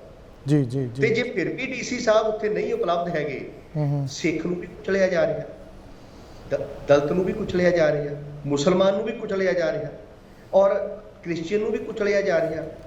ਫਿਰ ਬਚਿਆ ਕੌਣ ਪਿੱਛੇ ਜੀ? 80, 85, 90% ਪਾਪੂਲੇਸ਼ਨ ਤਾਂ ਕੁਚਲੀ ਜਾ ਰਹੀ ਹੈ। ਅਸੀਂ ਤਾਂ ਇਹ ਮੋਮੈਂਟਮ, ਅਸੀਂ ਇਹ ਲੋਗੋ ਹੀ ਬਣਾਇਆ ਜਿਹੜਾ ਪੰਜਾਬ 'ਚ ਅੰਦੋਲਨ ਖੜਾ ਕਰ ਰਹੇ ਕਿ ਆਜ਼ਾਦੀ ਦੇ 75 ਸਾਲਾਂ ਦੇ ਵਿੱਚ ਬਹੁਜਨ ਸਮਾਜ ਦਾ ਅੰਗ, ਅਨੁਸੂਚਿਤ ਜਾਤੀਆਂ, ਪਛੜੀਆਂ ਸ਼੍ਰੇਣੀਆਂ ਤੇ ਘੱਟ ਗਿਣਤੀ ਵਰਗ ਪੀੜਤ ਤੇ ਗੁਲਾਮ ਕਿਉਂ। ਅੰਮ੍ਰਿਤਸਰ ਦੀ ਇਹ ਘਟਨਾ ਕਿ ਐਜੀਪੀਸੀ ਦੇ ਪ੍ਰਧਾਨ ਨੂੰ ਜਾਣਾ ਪਵੇ ਕਿ ਮਹਾਰਾਜ ਸ਼੍ਰੀ ਗੁਰੂ ਗ੍ਰੰਥ ਸਾਹਿਬ ਜੀ ਦਾ ਪ੍ਰਕਾਸ਼ ਦਿਹਾੜਾ ਆਉਣਾ ਆ, ਤੁਸੀਂ ਛੁੱਟੀ ਦਾ ਕੋਈ ਅਨਾਉਂਸ ਨਹੀਂ ਕੀਤਾ। ਤੇ ਉਹ ਕਹਿੰਦਾ ਜੀ ਮੈਂ 15 ਅਗਸਤ 'ਚ ਬਿਜੀ ਆ। ਆਜ਼ਾਦੀ ਦੇ ਮ੍ਰਿਤ ਉਤਸਵ 'ਚ ਜਿਹਦੇ 'ਚ ਦਲਿਤ ਮ੍ਰਿਤ ਹੋ ਰਿਹਾ, ਪਛੜਾ ਮ੍ਰਿਤ ਕੀਤਾ ਜਾ ਰਿਹਾ, ਮੁਸਲਮਾਨ ਮ੍ਰਿਤ ਕੀਤਾ ਜਾ ਰਿਹਾ, ਸਿੱਖ ਨੂੰ ਮ੍ਰਿਤ ਕੀਤਾ ਜਾ ਰਿਹਾ, ਉਸ ਮ੍ਰਿਤ ਆਜ਼ਾਦੀ ਦਾ ਮ੍ਰਿਤ ਉਤਸਵ ਜਿਹੜਾ ਆ ਉਹ ਮਨਾ ਰਹੇ। ਗੜੀ ਸਾਹਿਬ, ਕੁਐਸਚਨ ਖੜਾ ਹੋ ਜਾਂਦਾ ਇੱਥੇ ਫਿਰ ਇੱਕ ਹੋਰ ਕਿ ਅੱਜ ਤੁਸੀਂ ਸਟੈਪ ਲੈ ਰਹੇ ਹੋ, ਟਿੱਪਣੀਆਂ ਵੀ ਆਈਆਂ ਸੀਗੀਆਂ ਤੁਹਾਡੀ ਜਿਹੜੀ ਭਾਈਵਾਲ ਪਾਰਟੀ ਹੈ ਸ਼੍ਰੋਮਣੀ ਅਕਾਲੀ ਦਲ, ਚਲੋ ਅੱਜ ਪਾਰਟੀਆਂ ਦੇ ਵਿੱਚ ਮਾੜੇ ਚੰਗੇ ਟਾਈਮ ਆਉਂਦੇ ਰਹਿੰਦੇ ਆ। ਅੱਜ ਉਹਨਾਂ ਦੇ 3 MLA, ਕੋਈ ਟਾਈਮ ਸੀ ਜਦੋਂ ਉਹਨਾਂ ਦੇ 60 ਤੋਂ ਉੱਪਰ ਸੀਗੇ, ਵਧੀਆ ਸਰਕਾਰ ਉਹਨਾਂ ਨੇ 10 ਸਾਲ ਚਲਾਈ। ਉਸ ਟਾਈਮ ਦੇ ਉੱਤੇ ਆਹ ਆਵਾਜ਼ਾਂ ਕਿਸੇ ਨੇ ਕਿਉਂ ਨਹੀਂ ਚੱਕੀਆਂ? ਮੈਂ ਇਕੱਲੇ ਤੁਹਾਡੀ ਗੱਲ ਨਹੀਂ ਕਰ, ਕਿਸੇ ਨੇ ਆਹ ਚੀਜ਼ਾਂ ਚੱਕੀਆਂ ਕਿਉਂ ਨਹੀਂ? ਦੇਖੋ, ਮੇਰੀ ਇਹ ਬੇਨਤੀ ਆ ਕਿ ਵਿਚਾਰਧਾਰਾ ਜੀਂਦੀ ਰਹਿੰਦੀ ਆ, ਹਮੇਸ਼ਾ ਜੀਂਦੀ ਰਹਿੰਦੀ, ਉਹ ਕਿਸੇ ਦੀ ਹੋਵੇ, ਉਹ ਜਿਉਂਦੀ ਰਹਿਣੀ। ਉਹ ਚਾਹੇ ਗੰਗੂ ਦੀ ਹੋਵੇ, ਚਾਹੇ ਅੰਬੇਡਕਰ ਸਾਹਿਬ ਦੀ ਹੋਵੇ, ਵਿਚਾਰਧਾਰਾ ਚੱਲਦੀ ਰਹਿਣੀ ਆ। ਕੋਈ ਨਾ ਕੋਈ ਸੁਪਤ ਅਵਸਥਾ ਚ ਆ ਜਾਂਦੀ ਕਦੀ ਨਾ ਕਦੀ, ਜਦੋਂ ਦੂਜੀ ਵਿੱਚ ਇੱਕ ਵਿਚਾਰਧਾਰਾ ਹਾਵੀ ਹੁੰਦੀ, ਦੂਜੀ ਸੁਪਤ ਅਵਸਥਾ ਚੱਲ ਜਾਂਦੀ ਜਾਂ ਉਹਦੀ ਐਕਟੀਵਿਟੀ ਘਟ ਜਾਂਦੀ। ਕਦੇ ਗੰਗੂ ਹਾਵੀ ਹੁੰਦਾ ਆ, ਕਦੇ ਗੁਰੂਆਂ ਦੀ ਵਿਚਾਰਧਾਰਾ ਹਾਵੀ ਹੁੰਦੀ ਆ। ਅੱਜ ਦੇਸ਼ ਦੇ ਵਿੱਚ ਗੰਗੂ ਦੀ ਵਿਚਾਰਧਾਰਾ ਹੈਵੀ ਹੋਈ ਆ, ਗੁਰੂਆਂ ਦੀ ਵਿਚਾਰਧਾਰਾ ਜਿਹੜੀ ਉਹ ਸੰਘਰਸ਼ ਕਰ ਰਹੀ। ਜਦੋਂ ਚੰਗਾ ਸਮਾਂ ਸੀ ਤਾਂ ਚੰਗੇ ਸਮੇਂ ਦੇ ਵਿੱਚ ਗੁਰੂਆਂ ਦੀ ਵਿਚਾਰਧਾਰਾ ਪ੍ਰਫੁੱਲਤ ਕੀਤੀ ਜਾਣੀ ਚਾਹੀਦੀ ਸੀ। ਜੇ ਉਹ ਕਮਜ਼ੋਰੀ ਰਹੀ ਆ ਤਾਂ ਉਹ ਕਮਜ਼ੋਰੀ ਐਕਸੈਪਟ ਕਰਕੇ ਗਾਹਾਂ ਨੂੰ ਦੂਰ ਕਰਨ ਦੇ ਉਪਰਾਲੇ ਕੀਤੇ ਜਾਣੇ ਚਾਹੀਦੇ। ਜੀ ਜੀ। ਉੱਥੇ ਇੱਕ ਹੋਰ ਕੁਐਸਚਨ, ਜਿੱਦਾਂ ਤੁਸੀਂ ਆਪ ਦੇ ਮੂੰਹ ਹੀ ਕਿਹਾ ਕਿ ਸਰਦਾਰ ਚਰਨਜੀਤ ਸਿੰਘ ਚੰਨੀ ਇੱਕ ਉਸ ਭਾਈਚਾਰੇ 'ਚ ਆਉਂਦੇ ਆ, 2-3-4 ਮਹੀਨੇ ਰਹੇ ਵੀ ਮੁੱਖ ਮੰਤਰੀ, ਉਹਨਾਂ ਨੇ ਆਪਦੇ ਭਾਈਚਾਰੇ ਨੂੰ ਉੱਪਰ ਚੱਕਣ ਲਈ ਹਮਲਾ ਕਿਉਂ ਨਹੀਂ ਮਾਰਿਆ? ਹਾਲਾਂਕਿ ਟਾਈਮ ਥੋੜਾ ਸੀ, ਮੈਂ ਮੰਨਦਾ ਕਈ ਕੰਮ ਹੋਰ ਸੀ ਜਿਹੜੇ ਨਹੀਂ ਕੀਤੇ, ਪਰ ਇਸ ਚੀਜ਼ ਵਾਸਤੇ ਤਾਂ ਮੋਹਰ ਚੱਕ ਸਕਦੇ ਸੀ ਕਿ ਨਹੀਂ? ਦੇਖੋ, ਮੈਦਾਨੇ ਜੰਗ ਦੇ ਵਿੱਚ ਭਵਿਸ਼ਣ ਤੋਂ ਕਿਆ ਕੰਮ ਲਿਆ ਜਾਂਦਾ? ਜੀ, ਸਮਝ ਗਿਆ ਮੈਂ। ਇਸ ਵਾਰੀ ਅਕਾਲੀ ਬੀਐਸਪੀ ਦੀ ਸਰਕਾਰ ਜਿਹੜੀ ਬਣ ਜਾ ਰਹੀ ਸੀ, ਬਹੁਜਨ ਸਮਾਜ ਪਾਰਟੀ ਦੇ 10-15 MLA ਜਿੱਤ ਕੇ ਜਾ ਰਹੇ ਸੀ। ਬਹੁਜਨ ਸਮਾਜ ਪਾਰਟੀ ਜਿਹੜੀ ਕਿ ਦਲਿਤ ਔਰ ਪਛੜੇ ਭਾਈਚਾਰਿਆਂ ਨੂੰ ਵੱਡੀ ਪੱਧਰ ਤੇ ਨੁਮਾਇੰਦਗੀ ਦਿੰਦੀ ਆ, ਉਹਨਾਂ ਦੀ ਗੱਲ ਕਰਦੀ ਆ, ਉਸ ਆਵਾਜ਼ ਨੂੰ ਖਤਮ ਕੀਤਾ ਜਾਵੇ। ਉਹ ਤਾਂ ਉਸ ਭਾਈਚਾਰਿਆਂ ਚੋਂ ਇਹ ਚਿਹਰਾ ਚੁੱਕਿਆ ਗਿਆ, ਇਹਦੇ ਤੋਂ ਉਹੀ ਕੰਮ ਲਿਆ ਗਿਆ ਜਿਹੜਾ ਮੈਦਾਨੇ ਜੰਗ 'ਚ ਕਿਸੇ ਵੇਲੇ ਭਵਿਸ਼ਣ ਤੋਂ ਲਿਆ ਗਿਆ ਸੀ। ਗੜੀ ਸਾਹਿਬ, ਅਖੀਰ ਦੇ ਵਿੱਚ ਆਪਣੇ ਕੋਲ 3-4 ਮਿੰਟ ਨੇ, ਤੁਸੀਂ NRIs ਬਹੁਤ ਨੇ। ਆਪਾਂ ਅਗੇਨ ਮੈਂ ਜਾਤ ਪਾਤ ਦੇ ਚ ਬੰਧਣਾ ਨਹੀਂ ਚਾਹੁੰਦਾ, ਨਾ ਮੈਂ ਰਿਜ਼ਰਵੇਸ਼ਨ ਦੇ ਹੱਕ 'ਚ ਹਾਂ, ਪਰ ਜਦੋਂ ਆ ਜਿਹੜੀ ਦੁਖਦਾਈ ਘਟਨਾ ਵਾਪਰੀ ਰਾਜਸਥਾਨ ਜਲੋਰ ਦੇ ਵਿੱਚ, ਇਹ ਚੀਜ਼ਾਂ ਮਜਬੂਰ ਕਰਦੀਆਂ ਤੁਹਾਨੂੰ ਆਵਾਜ਼ ਚੱਕਣ, ਇਹ ਚੀਜ਼ਾਂ ਮਜਬੂਰ ਕਰਦੀਆਂ ਕਿ ਇਹਨਾਂ ਲਈ ਰਿਜ਼ਰਵੇਸ਼ਨ ਹੋਵੇ, ਐਕਟ ਹੋਵੇ ਅਤੇ ਜ਼ਮੀਨੀ ਹਕੀਕਤ ਦੇ ਉੱਤੇ ਇੰਪਲੀਮੈਂਟ ਵੀ ਹੋਵੇ। ਇੱਦਾਂ ਹੀ ਤੁਹਾਡੇ ਭਾਈਚਾਰੇ 'ਚੋਂ ਜਾਂ NRIs ਬਹੁਤ ਵੱਡੀ ਜਿਹੜੀ ਪਰਸੈਂਟੇਜ ਹੈ ਬਾਹਰ ਰਹਿੰਦਾ, ਇਕੱਲੀ ਅਮਰੀਕਾ ਕੈਨੇਡਾ 'ਚ ਨਹੀਂ, ਮੈਂ ਹਰੇਕ ਵਰਲਡ ਦੀ ਹਰੇਕ ਕੰਟਰੀ 'ਚ ਕਹਿੰਦਾ ਹਾਂ, ਉਹਨਾਂ ਲਈ ਤੁਸੀਂ ਕੀ ਅਖੀਰ ਦੇ ਵਿੱਚ ਸੰਦੇਸ਼ਾ ਦੇਣਾ ਚਾਹੋਗੇ? ਦੇਖੋ, ਜਿਹੜੀ ਪਿਛਲੀ ਲੜਾਈ ਅਸੀਂ ਲੜੀ ਆ ਉਹਦੇ 'ਚ NRI ਭਾਈਚਾਰਿਆਂ ਦਾ ਬਹੁਤ ਵੱਡਾ ਯੋਗਦਾਨ ਰਿਹਾ। ਉਹਨਾਂ 'ਚ ਵੀ ਇੱਕ ਤੜਫ ਆ, ਇਕੱਲੇ ਦਲਿਤ ਭਾਈਚਾਰੇ ਦੇ NRI ਨਹੀਂ। ਮੈਂ ਪੰਜਾਬ ਦੇ ਭਾਈਚਾਰੇ ਦੇ ਜਿਹੜੇ NRI ਗਏ ਹੋਏ ਉਹ ਕਿਸੇ ਜਾਤੀ ਕਿਸੇ ਧਰਮ ਦੇ ਹੋਣ, ਉਹਨਾਂ 'ਚ ਮੈਂ ਇੱਕ ਸਾਂਝੀ ਗੱਲ ਇਹ ਦੇਖੀ ਆ ਕਿ ਜ਼ੁਲਮ ਦੇ ਖਿਲਾਫ ਉਹਨਾਂ ਦੇ ਅੰਦਰੋਂ ਹਾਈ ਨਿਕਲਦੀ ਆ, ਉਹਨਾਂ ਦੇ ਅੰਦਰੋਂ ਆਵਾਜ਼ ਨਿਕਲਦੀ ਆ, ਦਰਦ ਨਿਕਲਦਾ ਆ ਔਰ ਉਹ ਆਵਾਜ਼ ਉਠਾਉਂਦੇ ਆ। ਅੱਜ ਜਿਹੜਾ ਇਹ ਚੀਜ਼ ਨਿਕਲੀ ਆ ਤਾਂ ਮੇਰੀ ਪੂਰੇ ਸੰਸਾਰ ਦੇ ਜਿਹੜੇ NRI ਆ ਉਹਨਾਂ ਅੱਗੇ ਮੇਰੀ ਅਰਦਾਸ ਹੈ, ਉਹਨਾਂ ਅੱਗੇ ਬੇਨਤੀ ਹੈ, ਮੇਰੀ ਅਰਜ਼ੋਈ ਆ ਉਹਨਾਂ ਦੇ ਅੱਗੇ ਕਿ ਜਿੰਨੇ ਇੰਡੀਆ ਦੇ ਇੱਥੇ ਹਾਈ ਕਮਿਸ਼ਨਰ ਦਫ਼ਤਰ ਨੇ, ਉਹਨਾਂ ਹਾਈ ਕਮਿਸ਼ਨਰ ਦਫ਼ਤਰਾਂ ਦੇ ਬਾਹਰ ਇਸ ਜ਼ੁਲਮ ਦੇ ਖਿਲਾਫ ਕੈਂਡਲ ਮਾਰਚ ਵੀ ਵੱਡੇ ਪੱਧਰ ਤੇ ਕਰੋ ਔਰ ਵੱਡੇ ਪੱਧਰ ਦੇ ਮੈਮੋਰੈਂਡਮ ਦਿਓ ਔਰ UNO ਤੱਕ ਨੂੰ ਤੁਸੀਂ ਆਪਣੇ ਮੈਮੋਰੈਂਡਮ ਜਿਹੜੇ NRI ਭੇਜਣ, ਤਾਂ ਜੋ ਪੰਜਾਬ ਦੀ ਜਿਹੜੀ ਗੁਲਾਮੀ ਦੀ ਤਸਵੀਰ ਵਾ। ਦੇਖੋ, ਸਿੱਖ ਗੁਲਾਮ ਆਜ਼ਾਦੀ ਦੇ 75 ਸਾਲਾਂ ਬੰਬ ਭੇਜੇ, ਬੰਦੂਕਾਂ ਭੇਜੀਆਂ ਇਹਨਾਂ ਤੇ ਚੱਲੀਆਂ, ਟੈਂਕ ਇਹਨਾਂ ਤੇ ਚੱਲੇ, ਧਰਮ ਸਥਾਨ ਹਰਮੰਦਰ ਸਾਹਿਬ ਇਹ ਢਾਹ ਦਿੱਤਾ, ਬਾਬਰੀ ਮਸਜਿਦ ਮੁਸਲਮਾਨਾਂ ਦੀ ਢਾਤੀ, 365 ਦਿਨ 365 ਦੰਗਾ ਮੁਸਲਮਾਨਾਂ ਤੇ ਹਰ ਸਾਲ ਹੁੰਦਾ, ਹਰ ਸਾਲ ਛੋਟੀ ਵੱਡੀ ਘਟਨਾ। ਮੁਸਲਮਾਨ ਗੁਲਾਮ, ਸਿੱਖ ਗੁਲਾਮ, ਈਸਾਈਆਂ ਦੇ ਗਿਰਜਾ ਘਰ ਜਦੋਂ ਭਾਜਪਾ ਕਿਸੇ ਸੂਬੇ ਜਿੱਤ ਜਾਂਦੀ ਹੈ, ਪਹਿਲਾਂ ਤਾਂ ਗਿਰਜਾ ਘਰਾਂ ਤੇ ਹਮਲੇ ਕੀਤੇ ਜਾਂਦੇ, ਨੰਜ਼ ਦੇ ਨਾਲ ਮਤਲਬ ਜਿਹੜੀਆਂ ਅਣਮਨੁੱਖੀ ਵਰਤਾਰੇ ਨੰਜ਼ ਦੇ ਨਾਲ ਕੀਤੇ ਜਾਂਦੇ, ਪਾਦਰੀ ਔਰਤਾਂ ਦੇ ਨਾਲ ਪਾਦਰੀ ਕੁੱਟੇ ਜਾਂਦੇ, ਦਲਿਤ ਇਸ ਦੇਸ਼ ਦਾ ਕੁੱਟਿਆ ਜਾਂਦਾ। 5 ਗੁਜਰਾਤ ਦੇ ਜਦੋਂ ਊਨਾ ਕਾਂਡ ਹੋਇਆ ਸੀ, ਮੋਦੀ ਮਗਰਮੱਛ ਦੇ ਹੰਝੂ ਕੱਢਦਾ ਸੀ, ਮੇਰੇ ਦਲਿਤ ਭਾਈਓ ਕੋ ਮਤ ਪੀਟੋ।